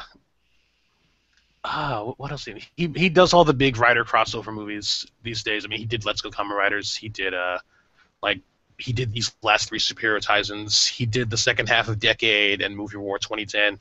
Also did an entire season of Pretty Cure. It's an odd season. Anyway. So yeah, I like him, but he's very hit or miss, and honestly, after the last 2 superhero Taisens, this was kind of the make or break one for me, because his writing work up to then was just kind of, it wasn't really doing it for me. What happened? Who are we talking about? This one... Oh, we're talking about Shoji Yonemura, the dude who wrote the movie. Oh, I thought Urobuchi wrote the movie. Nope. Urobuchi No. Because there was something in the movie that was very Urobuchi-like, but I just don't remember what it was now. He might have had a hand in some bits of it, but yeah, he don't write. So he wait, just kills. Is this the guy that wrote the other Taisen movies? Yep. Yes, it is. Is that why there was that whole thing when right before they started fighting the main bad guy, Ichigo was all like, "Oh yeah, we killed him on purpose because Yeah, it's like, yeah. Kamen Rider Taisen or Superhero Yeah, he was Taisen." literally recycling the plot from the first superhero Taisen. Yes. He did it correctly this Yes, time, I would say. I noticed that. Fine. Oh, man. And in the first one, it was kind of slipshod, but I wasn't sure I was ready to see that plot yet again. But yeah, it worked out well enough this time. And honestly, Yeah, I like that the Rider Loxies actually, they showed up in this movie and they actually have a purpose. Here's my joke for this, Loxie. The Rider Loxies, I thought they originally just made them for no reason, just to make money. But now, like in the movie, they actually serve a purpose, and I was all like, "Oh crap! The Rider Loxies have a purpose. They aren't just bad guy making money." I can appreciate that. It can be both. Yeah. It was both. Hold on. It was both. Door now again. Hold on. You guys talk. Okay. Anywho, So Pixel, continue. Okay. So, well, let's bounce. I'll go ahead and bounce off of something Adrian said not so long ago. And this tends to be a thing whenever Decade shows up in even a crossover movie. It always becomes about Decade. This was very much a Decade movie. yes. And I'm surprised at how much Fies managed to be a part of it. I'll be honest, I'm surprised at how much Gaim managed to be a part of it. I mean, Yeah, it's true, because usually whenever mean- Decade shows up, I mean, remember the Wizard special, the last 2 episodes? Uh-huh. Though that was a Decade episode. I don't care what anyone says. It Well, really here's- was. I They've mean, they've just been kind of. Well, here's Yeah, go the ahead. thing. Go. My Yeah. This is actually from what I have actually heard this come from a lot of people, not just yourself. Mhm. That any time that Decade is involved, the entire thing becomes about Decade and his thing. Yeah. I'm trying to figure out why. It's like for time travel they're stuck on Deno. For anything else they're stuck on Decade. I don't understand it. Any time that they try to bring back any of the former writers, Decade just steals it. And yes, I understand that his story, and at least I haven't seen Decade yet. I got it downloaded. I've just not had time to sit down and watch it. I'm sorry. Hold up. You need to watch it immediately. Oh wow, you're in for a trip. Oh God. Here's the thing. I understand the premise. I understand somewhat of the premise. But anywho, it's just like ever since then, every time that he gets introduced into anything, even if the primary writer is Forze, if Decade gets brought in, it becomes about Decade. What is, I mean, and maybe since y'all have seen Decade, you will have a better idea. What is so special about Decade that warrants everything becoming about him? I have a couple of suggestions with regards to that, and Adrian, maybe you can back me up on this one. You seem to be a fellow Decade head. Oh my God, yes. When Decade aired, it was kind of infamous. I'm not gonna. I don't want to spoil a whole lot for you. Mm-hmm. Yeah, CJ, but like you probably already know, Decade's core concept was he can travel to any realm that a Kamen Rider exists, and interact with that world. Yes. His the tagline of the series was connect everything by destroying everything. Oh. The tagline of the show, yeah. His personal catchphrase is "I'm a passenger Kamen Rider." Like that. Yeah. I mean, the way that I understood it is that the way that I understood Decade, and please, dear God, correct me if I'm wrong. The way that I understood it is somehow each of the Kamen Rider somehow ended up in their own world, and basically to rejoin the world, he had to destroy these other worlds. Close. They were all born into their own worlds, and then a massive phenomenon started melding all of the Kamen Riders' worlds together. So in order to stop the melding of all of these worlds into one world, Decade kind of had to go all around and destroy them. That was his mission anyway. I won't tell you how that ends, but it ended up being kind of infamous the way it ended, and to this day, honestly, I would actually say Toei's been just kind of trying to fix it for years on end. They've been trying to kind of make the story make more sense than it did in the end. It made perfect sense to me, even though it kind of didn't end. It made sense to me too, but it's also still kind of a. Can we curse on this podcast? Go ahead. I've done it a million times. It's a cluster. As much sense as Decade story made to me, it's still a clusterfuck. Entirely. Yeah. I guess that needs to be... I love that clusterfuck. It's quite lovable for me. But yeah. Oh yeah. Either way, Decade also has a very open. Oh, you alright over there? Oh, I'm fine. Go ahead. I think that's just. Yeah. I guess based on that, that's the next one that I need to watch. It really is. Yeah, especially if you want to understand this movie more, because the Decade series and movie had a very open-ended ending, and all of his subsequent appearances have been him slowly being closed as a character and as a series. And I honestly think that this movie finally caps things off for Decade. You see where like between Movie War 2010 and then you go to Kamen Rider Taisen, and you go to the last two Wizard episodes, and then you finally come to this, and you just kind of see that Decade has still been traveling through all of the worlds, and it's just kind of been wearing on him a whole lot. Right. And when you see this a little bit in the last two Wizard episodes, where he's really tired by now. In the last two Wizard episodes, he says, I've been through a whole lot of worlds, and I've seen a whole lot of different kinds of justice, a lot of different ideals. Mm-hmm. And he's just kind of had to grin and bear it the whole time. And then in this movie, he says, what was the line that he said? He says that... Oh gosh, I hate it. Give me a second. Is it the line about him looking for a world to die in?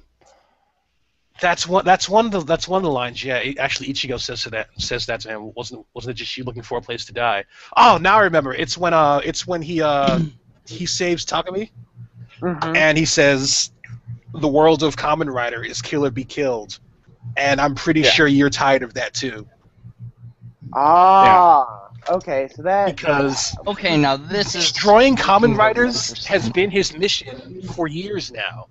And without spoiling a whole lot, he kind of rebelled against that, but he's always been pushed in multiple. He's always been pulled in multiple directions, as far as what his purpose is. So he basically just defaults to being a traveler, and it really wears on him, and you can see that in this movie. And when he's talking to the mom, and when he's talking to Shu's mother, and Shu's mother says, "Man, it's got to really. This really sucks that the very last thing that I hear before my son dies is how much he hates me." And Tsukasa says, "Yeah, I can kind of relate, since everyone in the multiverse tends to be out to kill him." He's like, "Go ahead. It's not like anyone's ever tried to kill me before." Yeah, right? that's Because one of the lines I remember from the movie. Yeah, the entire multiverse has very often been trying to off Decade. And especially Narutaku, who keeps following him all over the place. Who apparently is like, he does. Yeah. He's apparently good at that. He's really good at tailing Decade. It's kind of crazy. Yeah. They still haven't closed his book. Like, I think this movie is as close as they're gonna get. Decade's book is almost closed, but it's like Narutaki is still just like wide open. Who are you? Yeah, kid. We're not sure how he's been talked about. Yeah, he knows he's a meme at this point. He's a really good meme, but that's kind of all he is by now. But long story short, I really think that this story. I'll let the Fies fans give their take on this movie when it's time to come to them. I don't know if anyone here's seen all of Fies. I haven't. I have. Seen it. I have. Okay, cool. Then you guys can talk about that one. But as far as speaking as someone who really likes Decade, both as a character and as a show, even given all of its warts and faults, of which there are many, I really think that this movie was an excellent, if not full closer, at least something where we've finally seen Decade have a full character arc over the years, and look, we never thought that we would see Decade riding Agata Tornado to save a kid, and just be all super consoling to a kid. Like it was a kind of a RoboCop 3 moment, honestly. Yeah. Decade loves the kids flying through the air, and then just wow, this is nothing like Tsukasa in the show. Yeah. So yeah, he's come a long way, basically, but he's still got the smarmy attitude that I like. But he's come a long way, and he's mature. He kind of had to fight he had to fight to earn the right to be called the Kamen Rider, really, because he was very much an anti-writer for a long time. So okay. Good on this movie for finally closing that book. Kind of. All right. Well, moving on to the that's next. my take on Decade in this movie. Huh. You guys. Oh, also one more thing. Not one single dimension kick anywhere. I am pissed. Yeah. Oh my Not God. one. Everyone got their finishers. Where was my dimension kick? Where was it? There was also like one complaint in this movie I have is there was a real lack of ultimate forms. Yeah, that too. Yeah. You only see two that different doesn't really hurt ones. me that much. Well, it's like I told Volt when we were both watching the movie. Once Wizard Infinity hits, you may as well just turn off the TV. Well, it's not even that. Because like, because that fight is over. And Super Tatoba alone could have probably wiped everything out. You didn't finish Wizard. Wizard Infinity is probably even more broken than Hyper Kabuto. Wait, it can time travel? A little bit. It's magic. Yeah.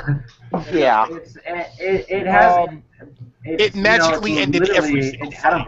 Like It's also. I know why My Joe God. died here. Because it's like the whole movie would be over if Cougar showed up and just went ultimate. Yeah, that too. It's one. Yeah, Wizard of Phineas is that kind of form. It's really broke. It's also probably why we didn't get Agito shining either. Yeah, true. We got Trinity, right? Oh, by the way, Yeah, Agito gets he went one Trinity, form but he didn't get Johnny. So that was crazy. Did anybody Well, else like to see hang that? on, guys. We're kind Everyone's of talking over each we're other. kind of Yeah. we're kind of off tangents. Oh, right. I was just saying that Agito got that one form that only happened once in the show. It happened in the movie. Yeah.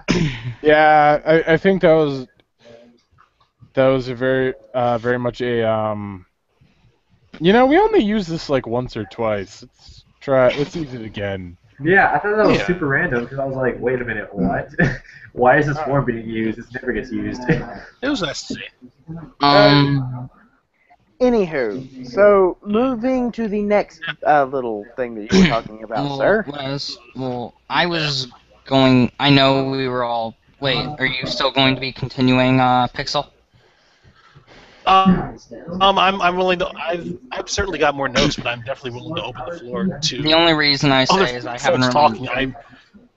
It's just that everyone's kind of said at please. least something, and I haven't really said much. Please go ahead. I am sure our audience is dead sick of listening to me and my stuttering right now. Go for it. But yeah, I have a bit of stuttering too myself. But either way, overall with this movie, if I'm looking at it overall from the big picture aspect, I was legitimately surprised how good it was. Like, I had watched some of the other Taisen movies, and really, for me, I don't really like the Taisen movies that much. They don't really do anything for me when it comes to development and themes. But in this case, the story, what I love is that the story had a purpose and a theme, and actually had something that really tied within Kamen Rider in general. Yes, there were some random things. Yes, Daigo and the Tokuger showing up was random. Some of the other stuff that was going on was random. Even the end, even kind of the ending reason of, why the Showa Riders want to fight the Heisei Riders is kind of random. But overall, the themes of it really worked. I like Decade. This is one I haven't watched full Decade yet, though I'm going to very soon after I finish Deno. I really like Decade, though, in this movie, and I liked how he worked with everything, and how he did have, once again, how Pixel said, how he has that very snarky, sort of arrogant attitude, but that he has this caring and kind part as well, which I don't think, from what I've heard, is that present within the show. Though I don't know exactly for sure. He's a little. I'm not going to say watered down, but he's a little nicer in this movie than he is in the show.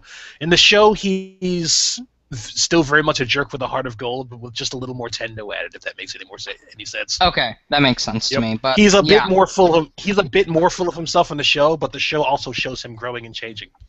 Okay. Yeah. But I like the way that Decade worked in this movie. I absolutely love Decade, how everything worked with him in the movie.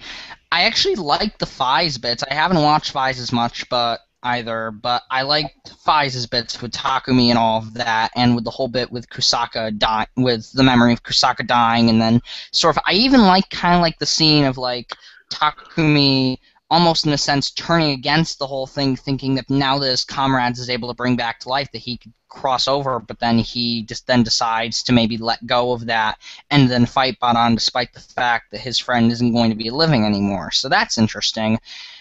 The story with Shu, I think his name is Shu. Is that his name? Yeah. The little kid? Shu. Shu, and then the mother, and then Kamen 15 is a pretty cool story. I like the way that works, and I like the whole thing with Shu and the plot to essentially inverse the world in order to let all the people in the dead essentially rise up and essentially take over. That's a really cool plan. But the thing that sold this movie for me no matter what was the themes of, almost in the sense of death, in the sense with mentioning with the Heisei Riders, and them very much lamenting on the loved ones that have passed on, the ones that they've lost. And those themes of death, I don't know why, but to have that theme in a Taisen movie was not only something that was very unexpected for me, but it also was kind of touching and kind of poignant for me, which is really nice to see that from a Taisen movie. And in general, I just thought it was really cool, and I was pleasantly surprised by it. And the only last thing I have to say, because everyone's pretty much already said what they need to say, but the last thing I would want to say is I love Shotaro in this movie because, yes, he was kind of delegated to the comic relief. Oh, Schadenfreude. He was delegated to comic relief, but his comic relief was amazing, and it fit with the character. That's the thing. It's not like the comic relief was totally outside what the character would do. It was Shotaro. Can I add something to this? Sure, no problem. Can I add something? Oh my God. Kaito is also Oh my God. Yes. the best deadpan comedic actor you could ask for, especially off of Shotaro and off of Tsukasa. It was great. I love that guy. So, someone made this argument before the podcast that apparently for anyone that hates Den-O, they would really not like this point because the comedy, even though Den-O was not in it as much, the comedy was very Den-O-esque. Yes. Yeah. Very much so, I would have to agree. Yeah. Because I love Den-O's comedy with a burning. I like Den-O, so. Oh man, man. But when we need to talk to how Kaito stops that turtle. It was great. It's so out of character for Kaito, but I No, love it. card. No, he's done it's that so before. in He did that in the character. show. No, I know he did that in the He did show. the card but thing in the show. I know he did in the show. It's very in character, but the thing is, they're being so, in a way, cruel with his in character behavior that he takes this so seriously. He does the card flick to stop the turtle. I'm pretty sure his actors haven't noticed. And then he falls into the water. Yes, of course. That was hilarious. But either way, honestly, I love the way the humor turned out, which was funny because there are very few times in Toku that I've actually had moments where I've laughed out loud, and with Den-O I've laughed out loud multiple times, and with this I laughed out loud multiple times. So I love the humor. I think the story was great. The fact that it wrapped up Decade's arc, in a sense, and really closed that, makes me want to watch Decade, which I would normally never say, but screw it, I'm going to watch Decade now because of this movie. And it's a wild ride. yes. I was planning on watching Decade myself, but now, given this little bit of this movie, Decade is now bumped up to -- 1 on my list. Yeah, after I finished Volt, did you Den-O, ever think anyone would say this? Nope. Did you ever think we'd hear people saying this? Like, I can't wait to watch Decade now? Nope. Usually people are running in the other direction. Oh goodness, but yeah, after I get done, I'm so watching Decade. We know some people have like barricaded themselves in their house, going, "I've heard what Decade happened. Don't make me watch Decade." I've noticed some are avid haters of Decade, but I'm like, screw it. I'm gonna put myself through it and see what happens, because it's a curiosity thing. But either way, getting my point across without going off on multiple tangents per usual, I think the story was good. I think the way they wrapped up Decade's arc was good. Fai's was handled well. Yes, there were some little points here and there, like with Ryutaro's voicing Heisei. I don't know why that annoys the living crap out of me, but it does. And yet, there were still some funny moments, and the depth in the theme and what it really does for the Kamen Rider universe, even if it's just the yearly Taisen movie, as we're going to call it, it works. It really, really, really, really works for me, and I was pleasantly surprised with how well it worked, especially compared to the Superhero Taisen and Superhero Taisen Z. So, that's really my take on it, to be honest. I can't really say any more than that. So, I want to open the floor to everyone else, so if anyone else has anything else to say, go at it. I think he's busy with, like, a guest. Okay. I think Adrian's spoken enough tonight. No, I'm start making speeches again. No,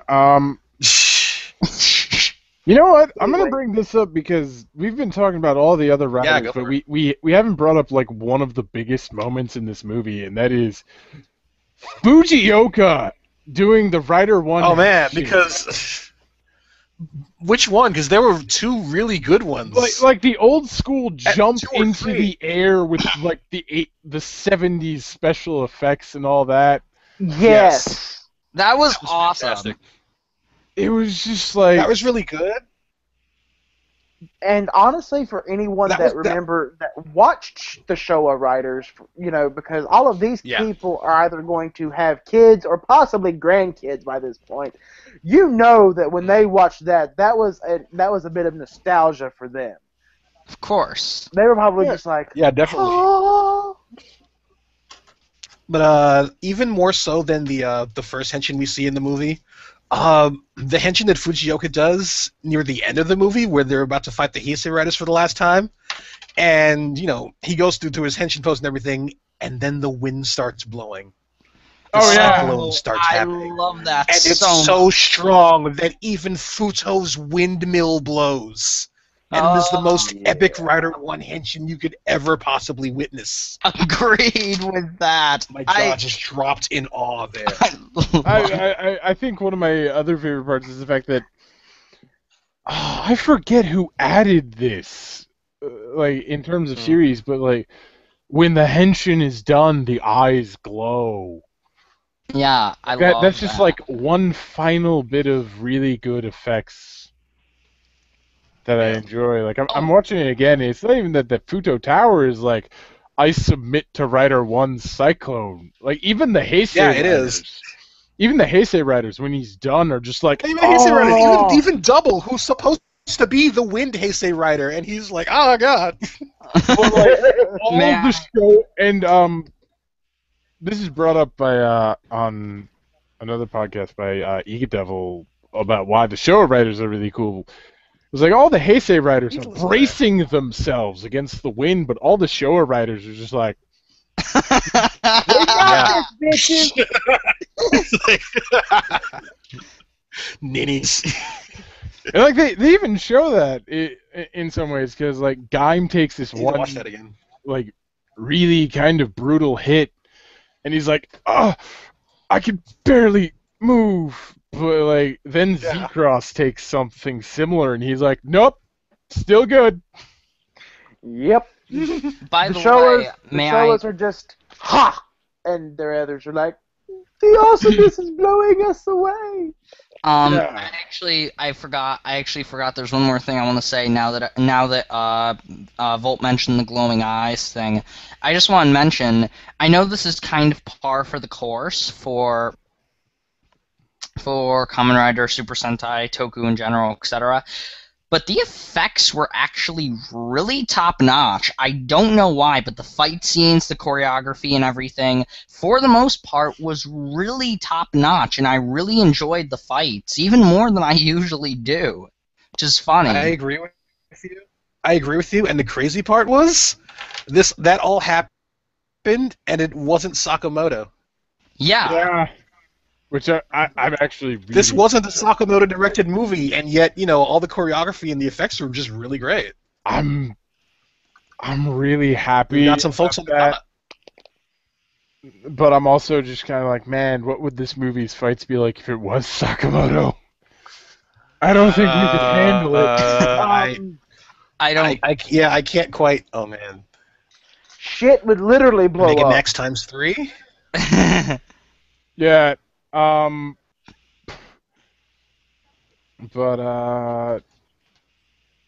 Yeah, the Rider 1 henshins were great. The X henshin was great. X's was great. Yeah, absolutely. I wish I'd seen X's old school henshin beforehand so I could compare them. I've never seen any of X. Apparently, this is very similar to his first henshin, because he apparently in the middle of the series got a upgrade that gave him like kind of a new henshin. And this is very reminiscent of his first henshin sequence. Okay, yeah, we'll have to hunt that down. Yeah. Interesting. But yeah. Well, overall, does anyone have anything else that they want to add before we begin the wrapping up sequence? Yes, Yeah, I don't even think we're like maybe halfway through. I don't know. I think we all have. Do we all have more things to say? I know we haven't even talked about. We really haven't talked much about the Fies part. Not that much. It's true. Yeah, who's seen Fies here? Yeah, you've seen Fies here. I and Adrian part, but... or Frogs. That's the next. Is he back yet? List. I don't know. His mic is still muted. Oh, sorry. Oh no, I've been listening. There we go. I have company here, so I've been listening to you guys though. Yeah. I think the one thing about the Fives part that was really great is just how much it just felt like a Fives epilogue. Yeah, it really felt like in the same way. Yeah, in the same way that it closed the Decades arc. Yeah. Or like how the O's section for Megamax was just like the final chapter of O's. I mean, I heard that Fies ended on a cliffhanger of sorts, so it was nice to see closure given here of some sort. It would be closure if it wasn't like AU still. Well, it's. I have a question. It's still regular. Was he Takumi? Was he attached to Kusaka? Was Kusaka that much of a big deal to Takumi in the series? At a point, yes, he was. As an ally, yeah, he was really important to Fies. But like, as a friend, no. Yeah, that's what this movie made it sound like. Like Kusaka was. He was. But I mean, yeah, it still sucked because Takumi didn't want to see him die. Yeah, it's like they weren't really friends, but they were like brothers forged in battle. Okay, I can understand that. Because I really liked the part where the dead started coming back to life near the end of the movie. Mm-hmm. And X and Wizard are about we're gonna do something about this, and all of a sudden Fies Blash just jumps in and blocks both of their shots because Kusaka's right there. No, it was just like regular Fies wielding the blaster blade, and I'm like, he can't do that. He can't actually do that. I don't know Fies. It was really weird. But yeah, all the Fies stuff was really good. Same for X. X is a class. Oh yeah. He got more Jin's total. This whole Kung Fu Doctor thing was just. Yeah. That was pretty good. Yeah. I think one of my favorite lines in the movie, for at least the Fies part, was X like, "How does it feel saving a life?" And Takumi's just like, "Yeah, I've done it before." Yep. There was a lot of fourth wall nudging here and there, a lot of winks and nods, a lot of the people writing this know what they're writing. Mm-hmm. In some cases they've been through the trenches of writing those shows, so they can kind of go back to them and poke holes in them or poke fun at them, Akiba Ranger style.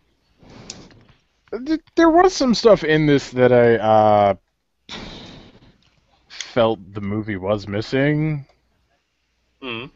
Like when after the Fies stuff ended, I was like, okay, are we gonna move on to another Heisei for like a fourth man in this group, or no? Okay. I was like, man, this group. No, they did. They did. They moved on to Shotaro, and we find out he is not doing so well, and that's it. Well, no. Shotaro. We got 3 clerks. Is first. I'm talking like, what's the Agito guy doing anymore? I forget his name. Shoichi? Yeah. Like, what's he doing after the end of his show? Or, like, let's see what Kenzaki's doing. That's what the group needed, was like more actors back, we'll find out. Eiji. Just like I really want. I really want. I the have. actor, I really want the actor who played Shinji to come back with like everything I have. I want him back. Yeah. I've resigned myself to the fact that I will never ever finish Blade, like ever. But through all of your talking, Volt, I'm actually really interested in Kenzaki's character and what's happened to him. Man, you and me just Honorary- need to hang out honorary from Volt. time to time and just watch Blade, because it seems like on your I own... don't think it'll work. Every time I try to watch Blade, I fall asleep. I'm sorry, it's weird. I've tried like 3 times. I think this is good enough. We should Anyway. I do have a couple of other talking points, Alright. but I can narrow it down to 2 really, like Okay. just 2 more. Go for it. Well, 3. The first one is for us Decade fans in the crowd. We didn't think it would happen, but hey, Tsukasa and Kaito got to hang out one last time. Yeah. It's pretty great. The second, I hate 15. I don't think we talked about him yet. We kept putting it off, but I think it's time. And actually, if we could just I leave hate it, 15. yes, I think that is pretty much the given thing. Actually, if we could just let's just do the last topic, because I think this could be, the part Okay. that pisses Yeah, the part I'm pretty sure he's going to be divisive. yes. Okay, so the first and foremost thing that I have to say, okay, yes, I know Go for it. that Shu is your son. I know that you hate the loss of him. But it's really fucked up that you're trying to kill everybody else to keep your son alive. I'm sorry. Yeah. I mean, we've seen this kind of thing happen before. I I mean, mean, we Gamo have, and Fours wasn't too different in his motivations. but at the same time, it's just like, wait a minute. Why? That just makes him look like a total and utter just asshole. To be perfectly honest, I think you're kind of correct on that, and I would agree with you wholeheartedly. And I'm kind of going to put 15... I don't mean to interrupt, I'm sorry. I just want to say, I'm going to kind of put 15 in a similar camp where I put... Wait, should I? Screw it, I'm going to say it. I'm going to put 15 in a similar camp that I'm going to put Michi. That as a person, I would absolutely hate him, but as a character, he serves his purpose well. Oh my. He does, but God, do I hate that purpose. Yeah. I do too, trust me. And the part that He really had a multi purpose. But the part that pisses me off about him, okay, that is your son, and now you're going to exploit his power that he does not even want to use to come back to life. You're going to exploit his power to flip-flop the world. What kind of parenting are you doing? It's not even that. I mean, there's this one... He's back now. Why do you even need to bring the underworld up into the surface? He's now on the... Why? What's the point? Yeah. Just open one of the cracks, bring him up, and then you're done. You're good. There's no need for the Well, rest you got to of bring back this. the rest of the Empire. No, he's doing it to bring his That was very son weird. back. It's like, why do you need It was to very do hard all for me to this? tell who was dead and who was not in this movie. Eh. I think Shu was Because really writers the were only getting dead blown up left and person. right. But yeah, it was hilarious because we thought 15 all had the been Bottom taken Empire out was like 3 times. Yeah. And then it's like we thought Decade got killed 5 times, and God, I wish Adrian was here. Word Man. never uttered before. Yeah. I'll There's continue no- my rant once you're done. oh no, my rant is kind of like your rant, which is, man, 15, you are broken. Yeah, okay, I'm gonna jump straight into it. Okay. So first off, this is Kamen Rider Taisen. People who have watched Decade have been like, we've been here before. Decade 1. We don't need this movie again. Except they kind of went through everything they could possibly do to beat Tsukasa with the Wharf Stick. Yep. Just they nerfed him in every possible way they could, and buffed 15 in every possible way they could. And honestly, yeah, it's like, you know, the main villain of the movie is basically, you know, Decade again hopped up on acid with an uglier version of Decade's gimmick. Yep. God tier. He's God tier.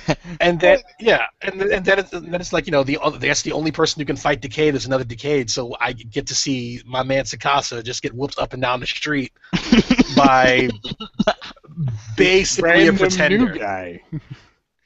Yeah, and then I realized,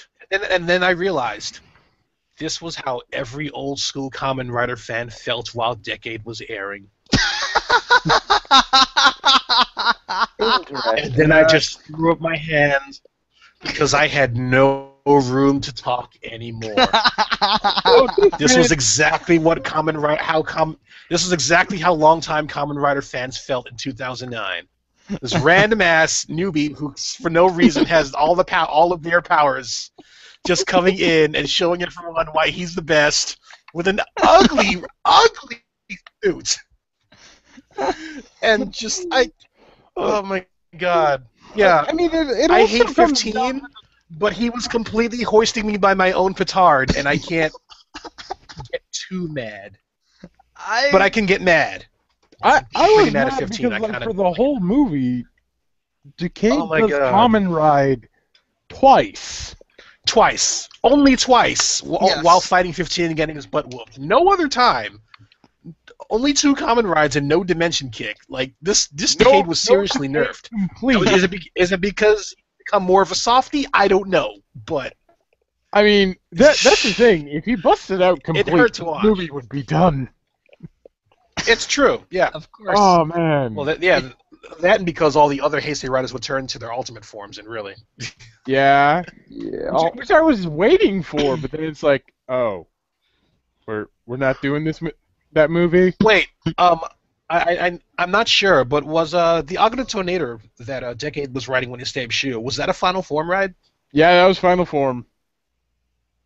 Okay, so 2 Kamen rides, no Because Dimension Kicks, 1 Final Form ride. Because I could see like the One Agato invisible. folded. One Yeah. invisible. Man, it would. Man. God, and 15 used Decade's illusion. Nonsense. I hate 15 so much. But it was me getting my just desserts, I guess. And in some ways, redundant. I mean, completely. the Lockseed Rider turning into the main Lockseed Rider in a way. Okay, that's not redundant at all. I mean, like the whole bit with all the riders fighting was when a rider quote unquote dies, they get turned into a Lockseed. Not unlike you get turned into cards when you die in Decade. Yep. Yeah. There were a lot of recycled gimmicks in this. Okay, I'm gonna talk on one recycled thing because But I liked them better the first time. You were watching this with me, and you saw me almost flip the table on this when it's like, Which part? me and Rider 1 planned all this, and we did it to gather all the riders in one place to drop them at once. Yeah, no, that was Superhero Taisen 1. Yeah, it's just like... Except instead of using Decade's dimension walls, it was Helheim Forest. It's the cracks. It just, I almost flipped the table at that because it's just, why are we reusing No, I had to calm you this? down. It was great. Why are we reusing Again, this? they used it well this time, and if Taisen 1 hadn't completely spoiled it, hadn't completely turned us off to the concept, we'd probably be like, "Oh man, this is genius." Yeah. Of course. Taisen 1 happened. To wrap up my thoughts on 15, Mhm. oh man, he looks that guy? good, but damn it, I don't want to see him. His because base he's form so looks broken. okay.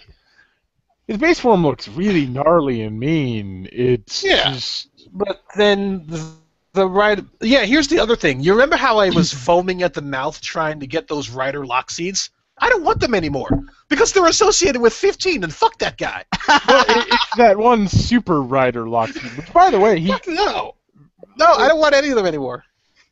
Very much like I want to know the budget on this movie now, because very much like how Decade only had 2 Kamen rides.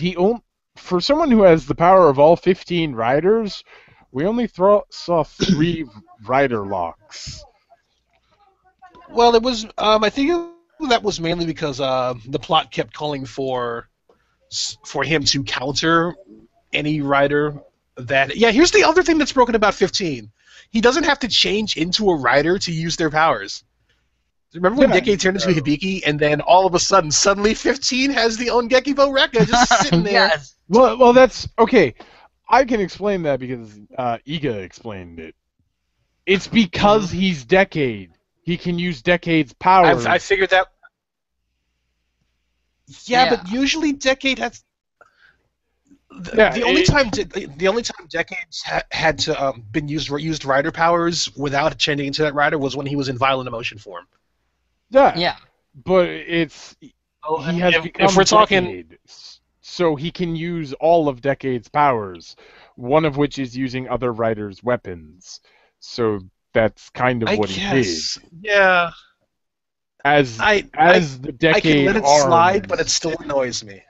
It's like as the Decade arms, I can let it slide, but it still annoys me. Yeah, and there goes Thomas. Oh well. Yeah. And there he is again. There he goes. Welcome back. Okay. By the way, there's one more thing I want to say on 15 before we actually hopefully wrap this thing up. Those were my final thoughts on 15. I'm going to let everybody else say their thoughts on 15. The only last thing I want to say about 15 is if 15 has the power to change into all those riders and do everything, I understand how broken he is. Then that makes Ichigo Arms even more god tier, because it's like Decade is supposed to be god tier, 15 beats him, and then Ichigo Arms with Gaim beats 15. Ooh, how does that work? Uglier the suit, the more powerful it is. Actually, I'd be willing to agree with First version wins. Ichigo has by far the most powerful rider kick. Yep. Yeah. Because he's the goddamn Rider 1. I would say I was really disturbed when the Ichigo lock fruit or whatever was on his head, and he bit 15 with that. Okay. I love that. I swear, I was at work. I was at work when I watched this movie, and that. You shouldn't be doing that. It was a slow day. I was allowed. Shut up. I was at work, and then that scene happened. I see the fruit hit the head, lunge forward, nom nom nom. I died laughing. The kids that were outside the boathouse were just like, "What in the world are you laughing at?" They couldn't figure it out because I was seriously, my sides were bursting. I was laughing so hard. I nearly died and fell out of my chair. So I was like, "You gotta see this!" And so I backed it up a little bit. I let them watch, and they saw the fruit hit, jump forward, hum hum hum hum hum, and then they died laughing. And then they said, "See, you're weird." Actually, one of them did say that, and the rest of them were just like, "I don't care what you say. That's funny as hell." Yeah. I mean, we're talking about a dude who has felled entire armies using nothing but the power of Sega Saturn. So Ichigo's got some power. He's got some cred behind him. He plays until his fingers break. Yep. It works. Sega Saturn Zero. Sega. So hey, I guess that's where the idea for the Sega Saturn came from. Oh, goodness. No. Oh, we gotta show you this when this is over. Oh God. Oh God. So, does anyone else have any last words to say before we actually, get the heck out of here? Because I have to go to work in the Go morning. watch it. It's it's actually really good, even with some of the gripes we have with it. Which, thankfully, the gripes with this are actually very far and few between. Yeah. As compared to the other Taisen movies, there are very, very few gripes with this. So anyway, I've only got one wrap-up thing to say, really. Okay. And I posed this question to everyone, because when I finished watching this movie with Volt, I turned to him and said, this is a really good movie, but I don't want Rider versus Rider anymore. I'm finally completely done with it. Yeah, I would rather just have... Is anyone else really just tired of Riders fighting now? We've had it for, I don't know... Most of us have just seen that as a staple when we first entered the fandom and started watching these shows. Rider versus Rider fights, for whatever reason, were just like, a huge thing. And it really just kind of culminates here. Both their pitfalls and promises.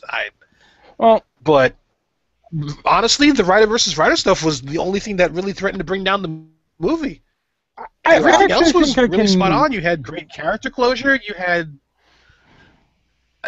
I'm reminded of when I watched 199 Heroes, the Go Kaiju movie. Yeah. And I loved every minute of it because they weren't at each other's throats. They were fighting this huge, colossal evil. And just, I think I can entire find the question in a better way. Hmm? Is anyone tired of Showa vs. Heisei? Because it's done to death at this point. Yes. Yes. What have we had? Wait, what have we had Showa versus Heisei wise before? There was some of the parts in Decade, I believe. Let's Go Kamen Rider, kind of. Well, yeah. And then there's... this is the first... Let's Go movies. Kamen Rider a little bit. And then... But, this is the first time it's really been concentrated on. Yeah, but it's still like... I'm just tired of seeing Riders fight. Yeah, I agree. I really would like just a Rider version of 199. Yeah. Yeah, do All Rider again, but All Riders versus Daishocker again, but bigger and with less angst. and bring out the big things that can kill the big monsters. You have that, you'll have that. I'd be okay with. Yeah, I'd be okay with some nice co-op for now. Yeah. Because I do agree, this constant thing of being at each other's throats. You have superhero Taisen, which it's the Super Sentai versus versus the Kamen. And that was a Rider. fight we all wanted to see, right? As ham-handedly as that handled. Right, but then this whole thing. Higher Legendary 7, my God. But this whole thing of constantly Rider versus Rider, or Sentai versus Sentai, and I know versus heroes. Heroes versus heroes. We're all here to do the same damn thing. We're here to kick monsters' ass. Let's stop fighting each other and, I don't know, take care of the big thing that just grew 200 feet. No, because you're fighting for justice in a different way that I fight for justice, and I don't like it. Yep. It's like a battling of ideologies is what it kind of is. Yeah. Pretty much. It was handled well in this, but I don't ever want to see it again. It's been done so many times. I'm with you on that. It needs to be put to rest. Yeah. Yeah. That said, really like this movie. Yonemura, you have redeemed yourself for the time being. I kind of eagerly await whatever you write next. And it will be a clusterfuck, I'm sure of it, but I'll be there. So anyway, moving on. Is there anything else that anyone has to say, or have we pretty much said everything that we want to say without going 2 and 3 hours longer? Huh. No, I'm done. Pretty much done. I like the train. I like the train parts. I liked where where Wright was. Yo, you're an Ichigo. I'm an Ichigo. We should fight together. Yeah. That was fun. And I was really sad when Decade. I mean, not when Decade. when Deno said, "Yeah, if you're going trains, I'm the OG," and then I just felt really old. Man, Yeah. Deno is a veteran now. Yes. Yes. But anyway, so Man, that is all I have to So- say. I am done completely. alrighty. Well, I guess Adrian's a little held up at the moment, Preoccupied. so we will now continue on with our wonderful shameless plugs. Of course. Adrian's coming back. Of course, once again, I have, the reviews that I do. I'm getting better at them. Yay! Plus, I'm getting more stuff to do more reviews. Hi, thank you for that, Adrian. As he doesn't pay attention, but that's okay. So I have that. The channel and all will be in the links below. Bolt, Yo. you're next. Shameless plugs. Like I've said before, if you live in the Puget Sound area, me and my dad run a freelance IT business. We can help you fix minor, major, middle ground computer problems. We can help set up networks. We can set up file sharing in your office, your home, whole 9 yards. You can reach us at the websites linked below, or email us at tweaksquad@outlook.com. Monsieur Pixel, do you have any shameless plugs you want to do? Gosh, I really don't. I'm kind of a ninja. I'm there and then I'm gone. Or rather, I don't have any relevant plugs for this stuff, but I'd gladly come on again if you want me to do this. It was fun. This was fun times. Well, we appreciate that. We try to make it fun, and this is probably one of our, other than our first podcast that we ever did, this is probably the longest one that we've ever done. Yeah, and rightfully so. I'm sorry for being so long-winded. No, it's fine. Yeah. I'm long-winded too. I'm going to say the same thing I say to you, child. I say to everyone else, child. I get extremely long-winded too. Ask him, referring to they'll tell you I get long-winded. Anyway, Thomas. Okay. Keep it We have short. the usual. We have the Toku Buster. My reviews on YouTube, though I haven't gotten any reviews up. But now that I finally have a new laptop, I'm finally gonna see if I can get all the stuff set up and maybe finally start doing reviews, like video reviews and the whole 9 yards. It's just gonna take me a bit to get everything set up and do my own thing. But I'm gonna try to do that. I actually have an extra link. I actually haven't added it in the link below. I have all the links already below, but there's one link I forgot to put, and I actually have a DeviantArt page. I'm triple O or O's if you want to call it O's 19415 on DeviantArt, and I've done a lot of graphic design lately, especially with my new computer. Just to put some projects out there, I'm working on Deno wallpapers at the moment, and I have just finished doing some double wallpapers, so I have all my double wallpapers up on there along with all the other massive tons of 200 or so wallpapers I've done. So if you want to check those out, check in the link below, and it'll probably be there. If not, just wait for a bit and it'll be there, because I'm adding it after I'm done with this thing, at least live. But after the time of the podcast has ended, you'll see the link in there. So link is below. Anyways, that's really all I have to say. Blogs, YouTube, Facebook, Tumblr, etc., etc., etc. Click the links below. Just everything. Click everything. So, and then moving on to, last but not least, Adrian. No frogs, sorry. Shh. Doesn't matter. Darn it, darn my habits. I run Let's Talk Toku. I'm sorry there's no videos. I'm almost done with episode 3, but 2 jobs, no time and such. I try. Yeah. I'm the only editor. Yeah. Bohong is here. Want to say hi, Bohong? Hey! Hey, Bowong! Yay! They're flipping shit, but yeah, they're saying hi. Yeah, okay. We miss you! Yes, you. we do. I wish you were here, but... I wish you were here. Technically, he kind of is here, but okay. Good point. Anyways, Alright. continue. That is my shameless plug. Okay. Alrighty. Well, if no one has anything else to add to this, we're going to call it a night. So, I hope thank you you, all have a good night. Yeah, you too. And night, enjoy. I hope you everyone. Thanks enjoyed for this. listening. Thank you for listening. Thank you, Mr. Pixel. And with that, we say good night and good luck. one last, and I'm gonna do this to close this thing out. Don't you I dare! just got this. Yep, I'm doing it. I'm doing it. Greta, no! I'm doing the double No, driver Greta, no. because screw it. No, Greta! No, Yamete! Oh! Yeah. Everyone, turn off their cameras. I have to do this. Wait, say goodbye to Shoutmon. Bye, Shoutmon. Bye, Shotmon. Bye. I cannot believe I'm gonna do The this. camera.